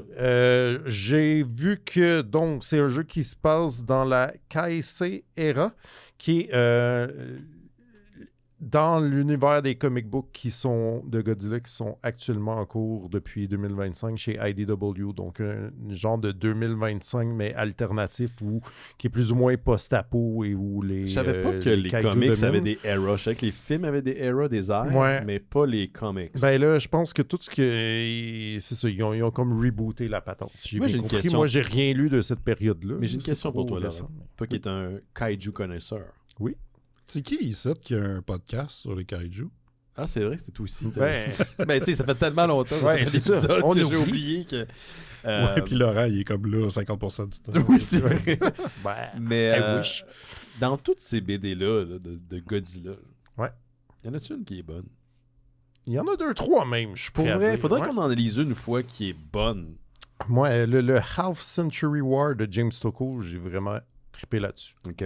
Puis Godzilla and Hell, c'était le fun. Il va-tu vraiment en enfer? Hein? Il va en enfer? Ouais. C'est genre l'enfer de Dante, là, les 7 cercles de l'enfer, mais version Godzilla. Ah, il se bat pas contre Spawn, admettons. Non. Okay. c'est pas un crossover. C'est pas un crossover. Il y a un crossover en ce moment, Teenage Mutant Ninja Turtle. Godzilla. Ouais, c'est oui. C'était aussi sûrement. Aussi, ouais, mais là, il y a des crossovers Godzilla, puis tout. J'ai envoyé une figurine à Laurent hier, crossover Mopette, et, Kermit et Godzilla. Kermit et Godzilla, ouais. Okay. Ouais. J'ai vu. Déjà, il y avait les Turtles Godzilla. Oui, c'est vrai. Fait que, d'ailleurs, le RPG vient avec des petites figurines, si jamais ça vous intéresse. Oui. J'ai checké un peu, là, on peut jouer... Normalement, le jeu, à la base, se joue au des humains contre des kaiju. Tu as plusieurs classes d'humains que tu peux faire, là, des soldats, des voleurs, des scientifiques, des robots, des mutants. Mais j'ai checké, puis tu peux aussi... Ils ont une version qui sont comme... On sait ce que vous voulez, là. Vous pouvez être le kaiju. Oh, nice. Fait que tu peux jouer le kaiju, tu peux aussi faire kaiju contre kaiju, puis là encore là, il y a plusieurs... Kaiju dont vous êtes le héros. Ouais. Kaiju on kaiju action. Kaiju on kaiju, oui, exactement. Il y a l'air, là, tu sais, il y a comme un manuel du DM, puis tout, il y a au moins une quinzaine de kaiju que tu peux jouer au... Est-ce qu'il y a Mothra? Il y a Mothra. Nice. Il y a, tu sais, il y a toutes les... Évidemment, mais il y a aussi des deep cuts, genre Manda et Kamakuras. Ah, je sais pas ça. Ouais, Manda, c'est genre un genre de grand serpent. Puis Kamakuras, c'est genre un genre de sauterelle géante. Wow. Qui est comme dans Son of Godzilla, genre quelque chose genre. Là, Okay. comme Est-ce que Son of Godzilla est là d'ailleurs? J'ai pas vu Mini là, non. Je l'ai pas vu malheureusement. Ça sera peut-être un add-on plus tard. Oui. Fait que, écoutez, il y a encore, si vous voulez, toutes les perks, puis tout, il y a bien des affaires. Il reste encore 2 semaines. Jeu Biolante. Je sais pas Biolante. si j'ai vu Biolante. Il y a un Hedora, par contre, j'ai vu, mais... Je me demande si ce jeu-là, après, va sortir pour tout le monde. Souvent, ils font ça pour les... Ouais, ben là, c'est ça, je connais pas la division Games de IDW. C'est la première fois que je vois ça, fait que je sais pas si c'est disponible après ou quoi. Écoute, prenez pas de chance si ça vous parle, mais voilà. Vous allez voir le podcast de mes amis, les drôlistes. On joue des fois avec eux, des jeux de rôle. Ça serait le fun d'y jouer éventuellement. J'en avais parlé la dernière fois que je suis allé les voir. Puis peut-être. On va peut-être jouer là-dessus éventuellement. Ils ont joué à ma petite pouliche. Là, fait que je pense qu'ils sont ouverts à jouer un petit peu n'importe quoi. Là. Laurent, tu te souviens-tu de Limited Run Games? On avait parlé ici à l'émission. De quoi? Limited Run Games. Non. C'est comme une compagnie qui fait des rééditions physiques de vieux jeux. Ah oui. Il y a des versions de luxe. Des fois, tu as le jeu, mais tu as aussi d'autres trucs qui viennent avec. Ouais, plein de gadgets. Plein de cossins. Puis là, ils vont sortir en collaboration avec Marvel Games et Konami Digital Entertainment un truc qui s'appelle Marvel Maximum Collection. Et là, Simon va être titillé parce que le X est plus gros que le reste. Oh! Hein? Est-ce que les X-Men vont en faire partie? Spoilers, oui. Donc, c'est une collection, en fait, de 6 jeux d'arcade et de console. Donc, on parle de différents jeux 8 bits, 16 bits. On a Captain America and the Avengers. Spider-Man Maximum Carnage. On se souvient avec la cassette rouge sur le Super Nintendo dans le temps. Venom / Spider-Man Separation Anxiety. Spider-Man / X-Men Arcade Revenge. Et le Silver Surfer, on s'en calisse parce que c'était pas faisable. D'ailleurs, les éditions comprennent des petits perks, dont la possibilité de pouvoir sauvegarder ta partie un peu n'importe où et de ce qu'ils appelle rewinder. Donc, tu peux revenir en arrière si tu meurs justement à Silver Surfer. Tu veux te réessayer. Ça va être faisable. Ça va être potentiellement faisable. Ouais, ça ne recommencera pas jusqu'à la fin. Est-ce que je peux être Galactus dans le jeu du Surfer? Non, t'es le Silver Surfer ou t'es rien. C'est plate. Tu peux pas tout avoir. Techniquement, par contre, Godzilla fait partie du MCU comme Galactus. C'est vrai. Donc, les éditions viennent avec des versions numériques des boîtiers dans le jeu comme tel, là, les instructions, vintage. Il y a aussi un lecteur pour la musique. Les fonctions, ça, j'en ai parlé. Et vous pouvez choisir en 2 versions de graphisme, soit le clean, normal, ou pixelisé, un peu plus pixelisé pour faire un peu vintage.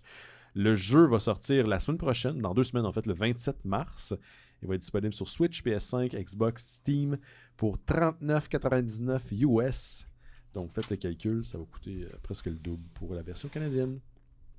Excellent. C'est excellent, ça me tente. Ça a l'air d'une belle édition pour vrai. Puis c'est des jeux que j'ai pas nécessairement joué quand j'étais jeune. À part Maximum Carnage. Y avait quelqu'un qui avait un dernier truc? Simon, non, moi, toi, Laurent. Vous avez... Je suis en train de m'étouffer. C'est bon. Ça va? Pomme de l'eau.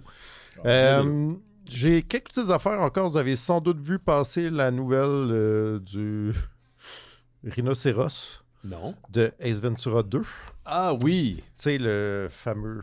Celui dont il sort du cul, là. Et que, oui, où ce que Jim Carrey, lui, sort du cul. Eh bien, ce fameux prop du film Ace Ventura 2 When Nature Calls est mis à l'enchère le 25 mars prochain.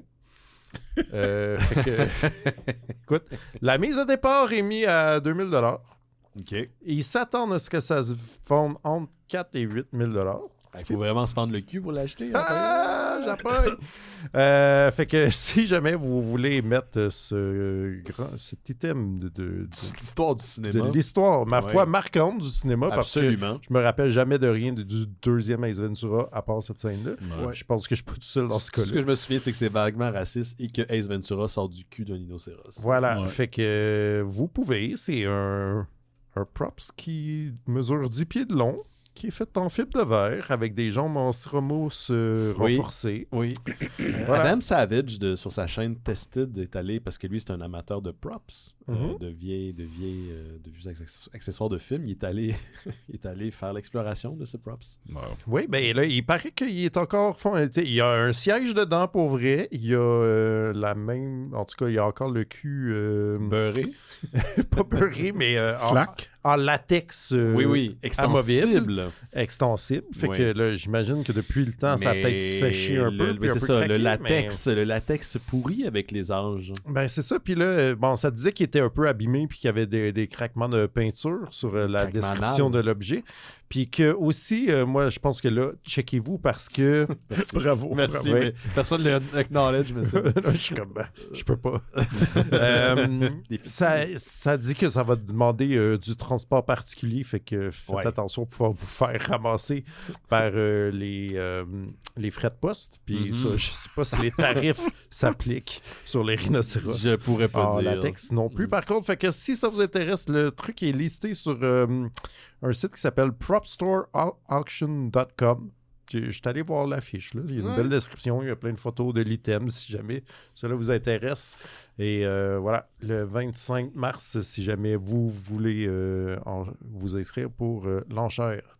Sinon, rapidement, THR a annoncé qu'il y a un film de Speedy Gonzalez qui était en train d'être travaillé. Le projet que tout le monde voulait voir. Ben, je me dis pourquoi pas. OK, c'était pour Laurent qu'ils le font. Ouais. Ben, je suis comme... Non, mais ce qui est cool, c'est qu'ils ont... Du live action? Ben non, c'est Warner Picture Animation.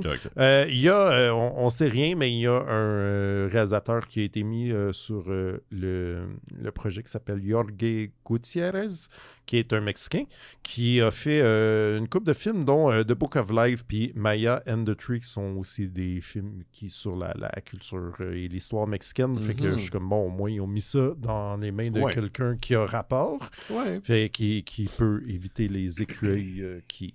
Il paraît qu'un de ses parents est aussi une souris. Donc ça donne bien. Voilà. Fait que, écoute, j'ai trouvé correct finalement le film qui est sorti récemment avec c'est Daffy Duck et Porky Pig. Je pense que j'avais plus d'attentes que ce que ça m'a donné, mais moi, plus de Looney Tunes, je suis content. Ben ouais. Fait, là, on va-tu écouter éventuellement le truc du coyote? Là? C'est supposé sortir cet été, finalement. OK. Tu sais, ça avait été racheté par un autre studio, là, Ketchup Studio, quelque chose de genre, puis là, ça a l'air qu'il sort ça cet été. D'après moi, c'est un cas de va pas falloir cligner des yeux trop, parce qu'on va le manquer. Mais... Ouais, je pense que je risque d'attendre le VOD. Oui, mais comment tu veux montrer aux gens que tu veux plus de Looney Tunes, Ben? C'est la question que je me pose en premier le matin quand je me réveille. Voter. Oui, c'est vrai que payer, c'est voter. Et voter, c'est payer. Et si tu payes pas, ben c'est toi le produit. Hein? Oui. Quand c'est gratuit, c'est toi le produit. Rien d'autre? On est bon? Fait que les auditeurs des Mystérieux Étonnants... Non, dans leur cas, eux autres, c'est pas... Non, donc ça s'applique pas là. Mais habituellement, c'est gratuit. Je pense que Ben essaie de vous dire quelque chose à la maison. Non, pas du checker ça. Non, non, vraiment. Il vend toutes vos données.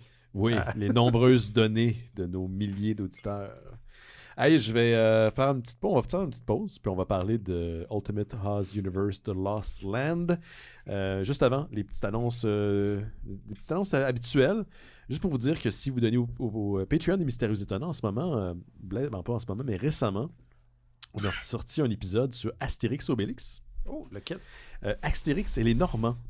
Que j'ai bien aimé, suivi d'Astérix Légionnaire qui va sortir ce vendredi. Lui, il est bon.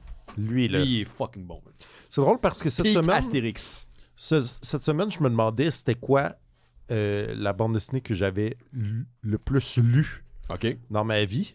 Oui. Là, je suis comme, c'est clairement quelque chose que j'avais quand j'étais jeune.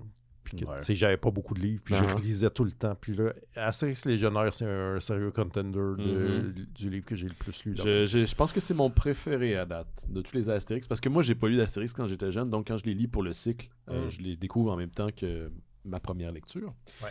Donc, voilà, si vous voulez donner au Patreon des Mystérieux Étonnants, le lien est dans le descriptif de l'épisode et ça vous amène vers une plateforme qui s'appelle Patreon. C'est super simple de s'inscrire ou de se désinscrire. On a perdu quand même quelques personnes dans le dernier mois. Là. Ça fait une différence sur le budget. Sachez que tout ce qui est amassé est réinvesti dans le projet des Mystérieux Étonnants. Puis je comprends, il y a des Patreons partout à gauche et à droite. Là, fait qu'à un moment donné, on veut encourager ses créateurs préférés. Mais si vous décidez d'arrêter, vous pouvez revenir plus tard. On va vous accueillir avec bras ouverts. Donc, une fois inscrit, vous avez accès à Bifurcation et c'est plus de 185 épisodes. Donc, vous avez accès à tous les cycles que l'on fait ou que l'on l'a fait dans le passé. D'ailleurs, en parallèle, je fais un cycle sur David Bowie au cinéma. On va le reprendre éventuellement. Mais là, on a Astérix et les Normands et Astérix Légionnaire qui va sortir cette semaine. Et les gens semblent avoir apprécié ce cycle-là. Et on a peut-être même déjà décidé ce qu'on va faire après. Parce que, tu sais, il y a une quarantaine d'albums, 42 albums, je pense, au total. 41. 41, ça se fait bien quand même, si on est déjà rendu à 10 albums. Fait qu'on a déjà pensé à une autre série qui est peut-être pas loin du 42, justement. Je trouve me fait excité par ce que tu dis. C'est pas ça. Ah! Bien le essayé. Scrameustache d'abord. Hey, j'y pensais, mais je pense que les derniers numéros, je vais sacrer. Oui, ça va être tough. Spirou, peut-être. Non, je veux pas spoiler. On va faire les Astérix Obélix. Lucky Luke, il y en a bien plus que 40. Non, il y en a beaucoup plus, ouais. Okay. Vous allez pas. Puis Ben, il y a ça, Lucky Luke mystérieusement. Il voulait même pas me donner ses vieux Lucky Luke. Non, je les ai apportés à l'échange pour avoir de l'argent. Comment ça, je voulais pas t'es donné? Parce que tu voulais les apporter à l'échange. Pour faire de l'argent? Ouais, ok, c'est ça qui est arrivé. Ben, je pense que c'était comme, non, viens les chercher à l'instant, sinon trop tard. Oui, parce que je partais en fait vers le volume, puis j'ai dû prendre un taxi. Ah ouais. Hey, j'aurais pu sauver un taxi. Mais tu sais, le problème, hein, déjà, en plus, ces albums-là, non? J'en ai pas beaucoup. Tu sais, moi, c'est toutes ces affaires-là que j'ai prenais à la bibliothèque quand j'étais jeune et pauvre. Fait que je sais pas vraiment. Ouais, c'est ça. Ouais. D'ailleurs, j'ai un Lucky Luke ici. Un vrai Lucky Luke qui est signé par le gars qui a repris l'album après. Ah ouais, mais non, ça m'intéresse pas. Ça t'intéresse pas? Toi, t'es un puriste? Ouais. OK. Donc, aussi, en échange de votre contribution Patreon, vous avez accès au Discord des Mystérieux Étonnants. Si vous abonnez au Patreon, écrivez-moi directement à travers la plateforme parce que le processus n'est pas automatique. Puis je vais vous envoyer un lien vers le Discord. C'est comme l'Internet, mais sans trou du cul. Et mon Dieu, que ça apparaît que c'est sans trou du cul. C'est une belle communauté. On échange des articles. On parle de plein de trucs, jeux vidéo, la BD. Hier, on a écouté le pay-per-view de AEW. On a du fun. C'est vraiment une super belle communauté. Ça veut-tu dire que le rhinocéros de Ace Ventura 2 ne pourrait pas être sur le Discord? Il est un trou de cul, pas par choix, mais par nature. C'est un artefact de trou de cul. Oui, c'est pas un vrai trou de cul. Il est pas... Ouais. Il n'est pas Comme j'ai déjà dit à quelqu'un avec qui j'ai déjà travaillé dans le passé, il n'est pas proactivement un trou du cul. Lui, la personne avec qui je parlais, il était proactivement un trou du cul, mais pas le trou du cul du rhinocéros dans Ace Ventura. Wow. Ouais. Lui, il a rien fait. Ouais. Et si vous vous joignez au Discord, au Patreon des Mystérieux Étonnants, je vais vous dire c'est qui. Non, ça, je vous dirai pas c'est qui. Mais si vous me connaissez, vous risquez de savoir c'est qui. Hey, c'est derrière un paywall. C'est pas grave, il y a rien qui se passe derrière un paywall. Votre contribution permet de faire Terre Kaiju. Oui. Éventuellement. Ah oui, Jake, on veut une suite à Terre Kaiju, au moins la finale. Terre humaine chez Isidore et Noël chez Isidore. Ben oui, Simon. Oui, Simon. Ouais. Simon. Mais sinon, tout Et où notre bye-bye? Ouais. On sait qu'on aurait au moins un bye-bye. Avril est pas loin. Ouais, c'est Noël à l'année, hein? C'est le temps des fêtes à l'année. C'est vrai. C'est vrai. On est disponible partout, Apple Podcasts, YouTube Music, Spotify, Amazon Music et plus des 300 dernières archives des Mystérieux Étonnants. Plus de 20 ans de stock est disponible sur notre site internet mystérieuxétonnants.com. On est sur Facebook, Instagram et les autres plateformes qui nous bouffent nos données, mais on est surtout sur Discord. Qu'est-ce que j'ai dit qui t'a fait rire? 20 ans. Oui, 20 ans. On revient dans quelques instants avec Ultimate Oz Universe, The Lost Land. La glace était passe, on peut y aller si c'est interdit. On respecte les consignes. Si on voit un trou ou on craque, on se sauve au plus vite. La glace est grise, n'y allez pas. C'est la blanche la plus solide pour la blanche. Difficile à dire, mieux vaut prévenir que guerre. Motoneige! 25 cm, battez notre ami! 20 cm sur la glace! 15 cm moins que ça, c'est trop dangereux. La glace est grise, n'y allez pas. C'est la bleue la plus solide pour la blanche. Difficile à dire, mieux vaut prévenir que guérir. Mieux vaut prévenir que guérir. Vous êtes aux Mystérieux Étonnants. On va parler maintenant de Ultimate Oz Universe, The Lost Land. C'est un rapport, hein? Oui, c'est pas le rapport. Ouais, je t'entends plus. Tu m'entends plus? Ouais. Comment ça, tu m'entends plus? Dans mes écouteurs. Oh mon Dieu. Et ça, c'est la bonne radio, ça. Je vais le garder, mais m'en fous. C'est bon, ça. Là, tu l'entends-tu? Ah ben oui. Bon, on va checker ça tantôt.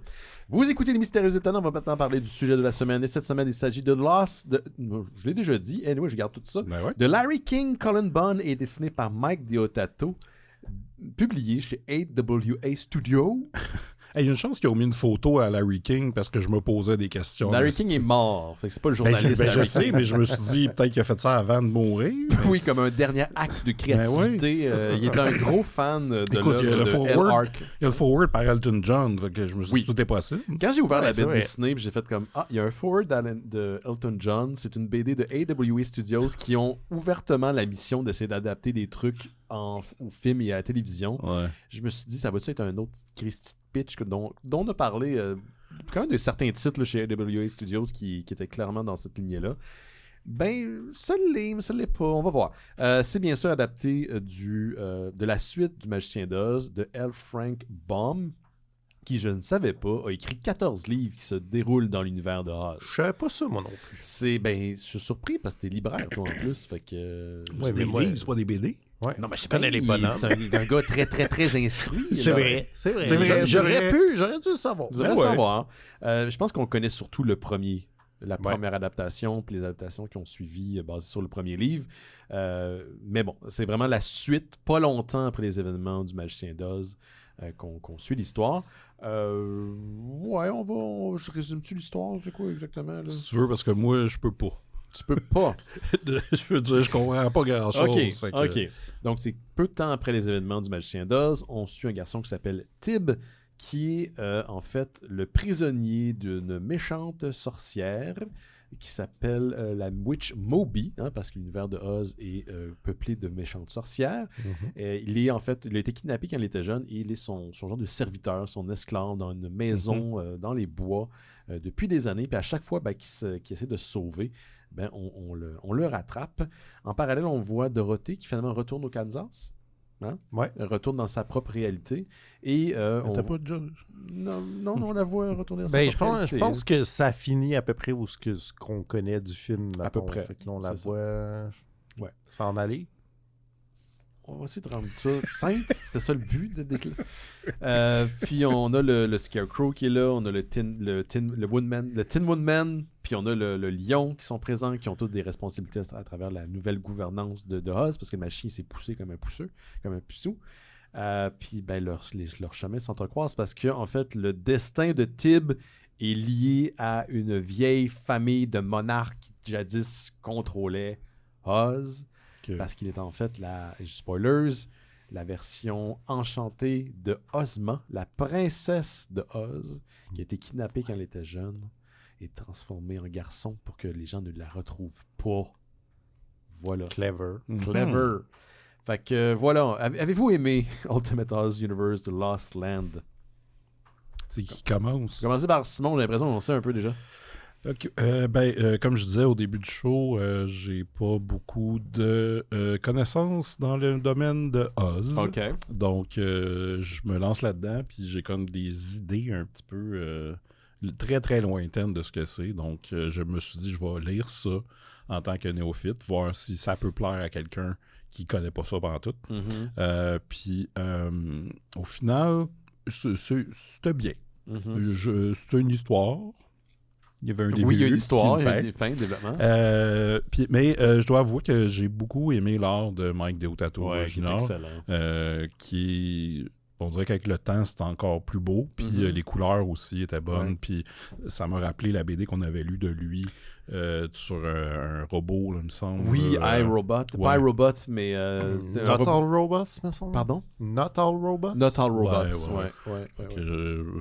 Il y a des côtés très positifs à la BD. Puis depuis qu'il est là, je sais pas s'il faisait ça avant, mais depuis qu'il travaille du côté de AWA Studios, ils font comme rajouter dans les ombres une espèce de trame qui fait très vieux comic book, comme des petites pixels un petit peu. Ça n'imite pas une trame, mais ça ressemble à une trame.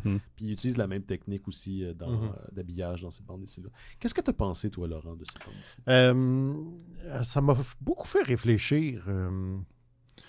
Dans le sens de... je trouve ça mystérieux, les fandoms. Oui. Qu'est-ce qui fait que, tu sais, comme... Qu'est-ce qui fait que, mettons, moi, DC, ça m'intéresse pas, mais que Marvel, oui, pourtant, c'est un peu la même affaire.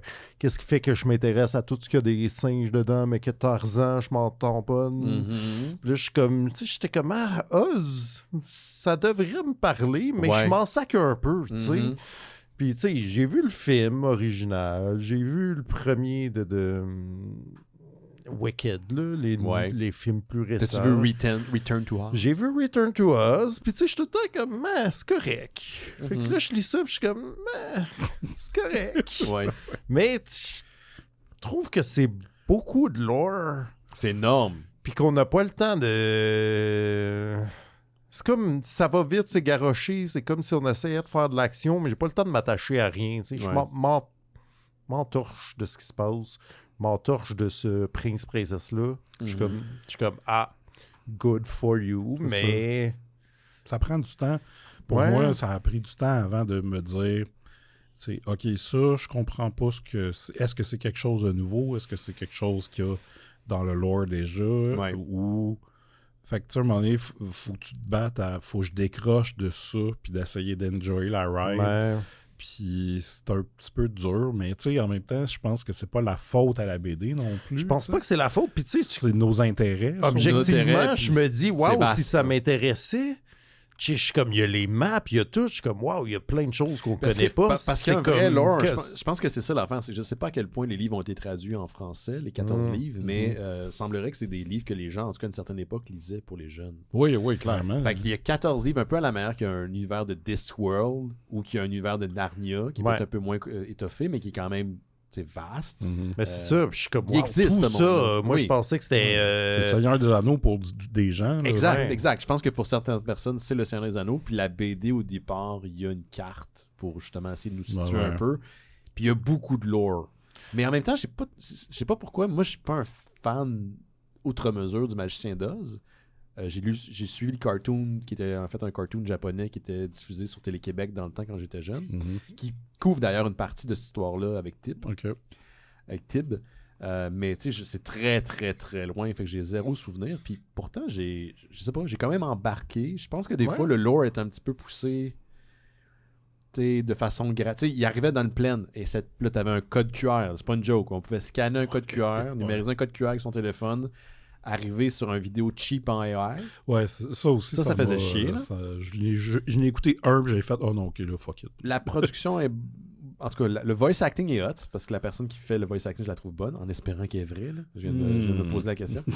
Mais on réutilise l'art de Mike Deodato, puis là, on l'anime un petit peu. Ouais. Mais pas dans After Effects. C'est clairement animé dans l'espèce de logiciel d'AI.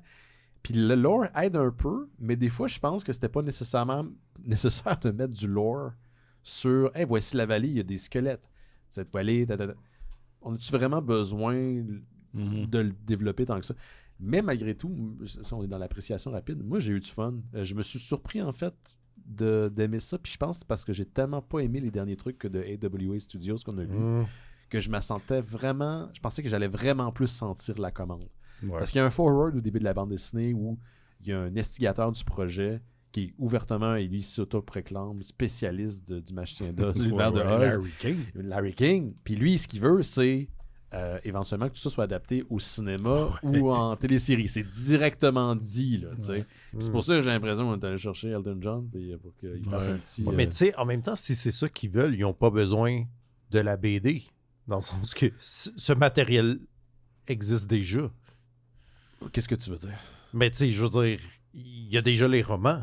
Mais Ils n'ont pas besoin de passer par la BD s'ils veulent faire une série. J'ai Ils pourraient l'impression arriver et qu'à la faire manière comme d'un ça, Mark Millar, il a utilisé à un moment donné le CBD pour vendre ses projets. Mhm. C'est ça qu'il faisait. Il y avait des BD qui c'était clairement des pitchs. Fait que j'ai l'impression qu'on est passé par là. Puis peut-être qu'il n'y avait pas... Peut-être que le désir, en fait, d'y attacher un nom comme Mike Deodato, qui est un dessinateur qui a fait de tout, c'était justement d'espérer que ça ravive un certain intérêt ou que ça fasse une vague. C'est ça. Tu sais, on vous dirait, voici un potentiel, voici les créer ventes. une espèce d'effet Domino. de hype. Ouais, c'est ça. En même temps, c'est tough parce que là, t'as déjà Wicked qui est comme. Ouais. Ben oui, mais c'est ça, il est déjà là, le hype, tu sais. Oui, oui, c'est arrivé un peu en même temps d'ailleurs Ouais. au niveau de la sortie. Puis ce qui est bizarre de ce projet-là, c'est qu'il est sorti directement en socio-financement. Tu sais, on le fait des fois pour des éditions de luxe de bande dessinée. Ouais. Mais là, ce projet-là, avant qu'il sorte en single, il est sorti sur en Kickstarter. Ouais. Fait que j'ai l'impression que c'était ça. L'idée, c'était qu'on voulait que le projet c'est normal, ne coûte pas rien, mais qu'on va générer un buzz. Parce qu'il y a des gros fans, semblerait, de Oz. Clairement. Clairement. C'est Non, donc mais un- sûrement, je veux dire, c'est n'importe quoi qui a un lore de même. Puis tu sais, c'est ça, moi, je suis arrivé juste la première page qui avait une carte, puis je suis comme, pour moi, Oz, c'est nord, sud, est, ouest, là. Oui. Puis là, je suis comme, ok, non, il y a comme, Puis c'est expansif, tu sais. Puis tu te rends compte que le milieu de la carte, la carte est quand même assez grosse, c'est ce qui regroupe les C'est ce qu'on événements du connaît, film. ouais, Puis c'est là, ça, ça va fait que- beaucoup plus loin. Là. Fait que, il y a une possibilité. Mais êtes-vous intrigué à tout de moins, là, je pose des questions, admettons, explorer s'il y avait un deuxième, peut-être pas pour l'émission, mais un deuxième volume, un troisième volume qui adapte un autre roman de la série. Je peux pas dire que c'est tant un monde qui m'intéresse. OK. Écoute, si on avait plus de temps dans la vie, je dis pas, là, mais à un moment donné, il faut faire des choix. Il faut puis faire c'est- des c'est choix. pas au haut de ma liste. C'est mettons, soit ça, là. on écoute la toune canadienne. Exact. Ouais. C'est ça, on fait des Plein choix. de fois. Plein de Ouais. fois, exactement. Ouais, moi non plus, j'ai pas l'impression. Ça m'a pas. Il y a une couple d'affaires que j'ai aimé, mais c'est surtout des designs, j'ai l'impression. Mhm. Puis on n'a pas parlé. L'art est beau, mais le découpage m'a vraiment fait chier. Ouais, c'est ça. J'ai pas compris, là, c'est que toutes les pages sont découpées. Comme des blocs. Mhm. Ouais, comme Je pense que c'était peut-être son style maintenant, parce qu'il me semble Oui, que il fait l'autre ça BD, maintenant. c'était Ah ça ouais, aussi. mais je suis comme. Mais je comprends pas pourquoi. C'est juste. Comme C'est tu un sais, choix tout- esthétique. toutes les pages sont découpées de la même façon avec des tout petites cases. Puis là, des fois, ces cases-là, mais c'est un grand dessin qui est séparé c'est en pas cases. c'est pas comme si on voulait mettre même l'attention sur quelque chose Non, dans la case. c'est vraiment juste vraiment comme découpé comme ça, comme un casse-tête. Ouais, comme si t'avais des gouttières, là, n'importe. En tout cas. Mais vous savez que ça marchait au niveau esthétique, je pense, dans Not All Robots, parce qu'on est dans un milieu technologique super sophistiqué, mais là, on est dans un monde médiéval fantastique presque. Puis c'est pas très organique quand tu compares le reste de la BD. Fait que j'avoue que moi aussi, je me suis fait de la réflexion. Je trouvais que ça détonnait du reste de la BD. Puis tu sais, j'étais comme, OK, ou tu sais, si c'était découpé comme en forme de vitrail ou quelque chose, tu sais, je l'aurais catché, tu sais. Mais là, je comprenais pas c'était quoi le choix esthétique. Des petits Je suis d'accord. Puis je l'ai pas, tu sais, puis ça m'a beaucoup troublé ma lecture. Au début de monnaie, j'ai comme appris à faire abstraction, mais au début, j'étais comme, qu'est-ce qu'il essaie de me montrer dans cette case-là? Je comprends. Puis là, je revenais, parce que là, on a lu une version numérique. En plus, là, je revenais d'une page à l'autre. J'étais comme, c'est parce que c'est une splash page, puis que je l'ai pas de même, genre, puis que ça marche pas. Puis là, je suis comme, en tout cas, j'ai passé beaucoup de temps à gosser là-dessus, puis je trouvais en fait, pour rien. En fait, finalement, il y avait rien là-dedans. Non, c'est juste un choix esthétique. Juste comme, non, j'aime pas ça faire un découpage, fait que je passe tout là-dedans, puis advienne que pourra. C'est un peu à la manière de la texture que je parlais tantôt, qui n'est pas une vraie trame de bande dessinée. Là, je pense pas que le but est d'imiter genre une trame de bande dessinée. Peut-être celui-là, je sais pas, peut-être que je me trompe, mais je sais pas pourquoi il l'utilise. Je trouvais que c'était hot dans Not All Robots, qui est probablement sa meilleure bande dessinée des deux. Je dois avouer que même si j'ai aimé la bande dessinée, j'ai vraiment plus préféré Not All Robots. Mais là-dedans, ça fait bizarre parce que c'est une trame qui est presque fait synthétique un peu. Puis le mariage de, encore une fois, un conte de fées où t'as des plaines colorées, des personnages avec des gros yeux. Puis là, t'as des trames style la trame qu'on trouvait sur le costume de Spider-Man en 2001. Ça fait bizarre. Il y a comme un drôle de contraste des deux. Tu sais. Mais, moi, je sais pas. Je pense que ce qui a aidé que je l'apprécie plus, c'est que pour une fois, des fois, on en lit du comics, là. Puis tu sais comment ça va être découpé, tu sais comment c'est finir, tu sens la fin, tu sens que là, il va y avoir un retournement. Ça c'est presque d'instinct. Puis là, j'avais l'impression d'assister à un conte, puis je savais pas comment ça allait virer. Fait que ne sachant pas, n'ayant pas l'impression de savoir comment ça allait se terminer, j'ai plus embarqué dans la lecture. Peut-être pour ça que ça a marché pour moi. Mais ceci dit, tu sais, j'ai pas haï ça non plus. C'est juste que je me suis senti pas concerné. OK. C'est vraiment... Moi aussi, c'est vraiment ça. Comme, tu sais, je le disais, puis je me disais... Tu sais, je suis sûr que pour des gens qui connaissent le lore et tout, c'est super intéressant. Ça peut être... Mais, tu sais... Excusez-moi, ça crie. Nous autres, de ce que je comprends de Laurent, c'est comme... on lit, puis c'est comme, c'est pas pour nous. Non, ça arrive, mais correct, ça enlève pas de qualité à la BD. Vous y voyez quand même une certaine qualité dans la bande dessinée. Moi, oui. Je trouve pas, c'est ça, c'est pas dégueulasse. Je trouve ça, c'est professionnel. Je suis comme, personnellement, ça vient pas me chercher. On avait lu une bande dessinée de vampires de AWA Studios. C'était clairement un pitch. C'était dégueulasse. Puis le pitch c'était clairement un pitch. Le rythme était horrible en termes de temporalité. Avez-vous trouvé, parce que moi je l'ai apprécié, je vous pose la question, avez-vous trouvé que la temporalité dans celle-ci était quand même bien tempérée ou pas? Oui, puis tu sais, ça avait vraiment le feeling, on suit une aventure, là, un conte, tu sais, avec des personnages, il y a un crew qui se forme à la fin. Crew qui se forme, je pense que peut-être pour l'histoire, ce qui est un peu, je peux pas dire plate, mais qui est un peu... tu sais, toute l'histoire avec Dorothée, on a comme ça au début, puis ça revient plus pas. Puis là, ça va revenir dans un prochain. Dans le prochain album. À la fin, c'est correct, mais c'est comme... Tu sais, quand moi, c'était à peu près le seul point d'affaire que je me souvenais de Oz, il y avait cette fille-là. Fait que, tu sais, j'étais comme, ouais, ok, c'est vrai, elle revient à la fin, mais le reste, c'était comme... C'est qui, eux? Je pense que c'est parce que je me souviens de la série encore une fois. Tu sais, il y a des éléments de cette BD-là que j'ai l'impression qu'ils sont dans Return to Oz, qui est la version très dark des années 90, qui voulait une suite au film d'origine. Ouais, mais là, dans Return to Oz, en plus, si ma mémoire est bonne, c'est comme abandonné. Non, mais c'est là où j'allais, c'est que j'ai l'impression qu'il y a des éléments de cette bande dessinée-là qui finissent par apparaître dans la série, parce que elle finit qu'une poule dans la... Spoilers, elle finit qu'une poule dans la mer quand elle traverse l'océan. Cette poule-là parle dans Return to Oz Fait que j'ai l'impression je que me c'est les rappelle. balbutiements de ce qui va devenir éventuellement Ouais, ben c'est Return ça. to Fait que Oz. j'imagine qu'une monnaie, il va se passer une catastrophe dans cette série-là. Mhm. Comme, qui va mener à l'espèce de No Man's Land qui est Return to Oz. Qui est Return to Oz, ouais. Mais... On va voir, on va le Ah, je sais découvrir. pas. Puis le Oz de Sam Raimi, il fait tout là-dedans. C'est un préquel, en fait. C'est quand James Ça, Franco c'est sur arrive puis Oz. devient... Ouais, c'est sûr. C'est vraiment James Franco qui joue Oz. Celui qui colle Ah, son c'est camp à celui début de la Il a collé BD. son Ok. camp comme un fucker au début de la bande dessinée. Puis ça, c'était-tu dans le film? C'était dans le film aussi. Ok. Le gars est un fucker dans le film, puis il Ouais, s'arrange c'est comme pour le s'en punch aller. un peu. Ouais, Puis c'est là, ça. la sorcière qui est là, c'est pas une des sorcières qui est dans C'est le une des film. gentilles, oui, qui est dans le film. Mais c'est la mauvaise qu'on voit dans la BD, Ouais. ce n'est pas la mauvaise du premier C'est film. ça, mais Ouais. elle est pas dans les films. Mais Non. la bonne fée, Glinda, Glinda. elle est dans le film. Ok. Ouais. Puis c'est Ariana Grande dans les Wicked. Ok, Ouais. ok.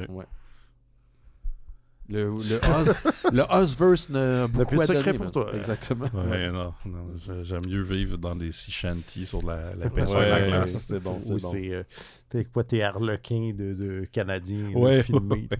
Non, mais c'est ça. Tu sais, c'est ça, ben, j'enlève to each his own, j'enlève hein. aucune qualité à la BD. Là, Ok. ça me juge pas parler tant que ça, mais je peux reconnaître que c'est un conte le fun quand même. Mhm. Tu sais, c'est juste que c'est ça, il y a tellement d'éléments que je savais pas qu'est-ce que je lisais. Là, mais, La ouais. version la plus weird de la bande dessinée, c'est l'espèce de mise à jour du Wooden Tin Man. là.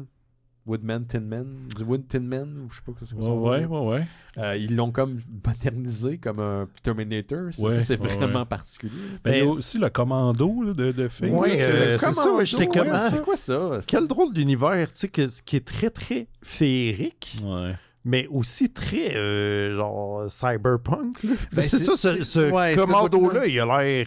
C'est des agents du SHIELD. Là. Ben, Je suis comme, ils ont même des pas armes de... qui ont de l'air des pointeurs, des armes laser. là. Tu sais, ça avait été un côté, mettons, pas cyberpunk, mais steampunk. Mhm. Parce qu'ils viennent sur une espèce de Ouais. gros oiseau qui est moitié technologique, moitié biologique. Ça C'est fait mon très personnage steampunk. préféré. Ouais, il est cool, ça, tout ce personnage. Ouais. Ben, c'est une grosse bébite. T'aimes ça, les grosses Ouais, bébites? c'est ça.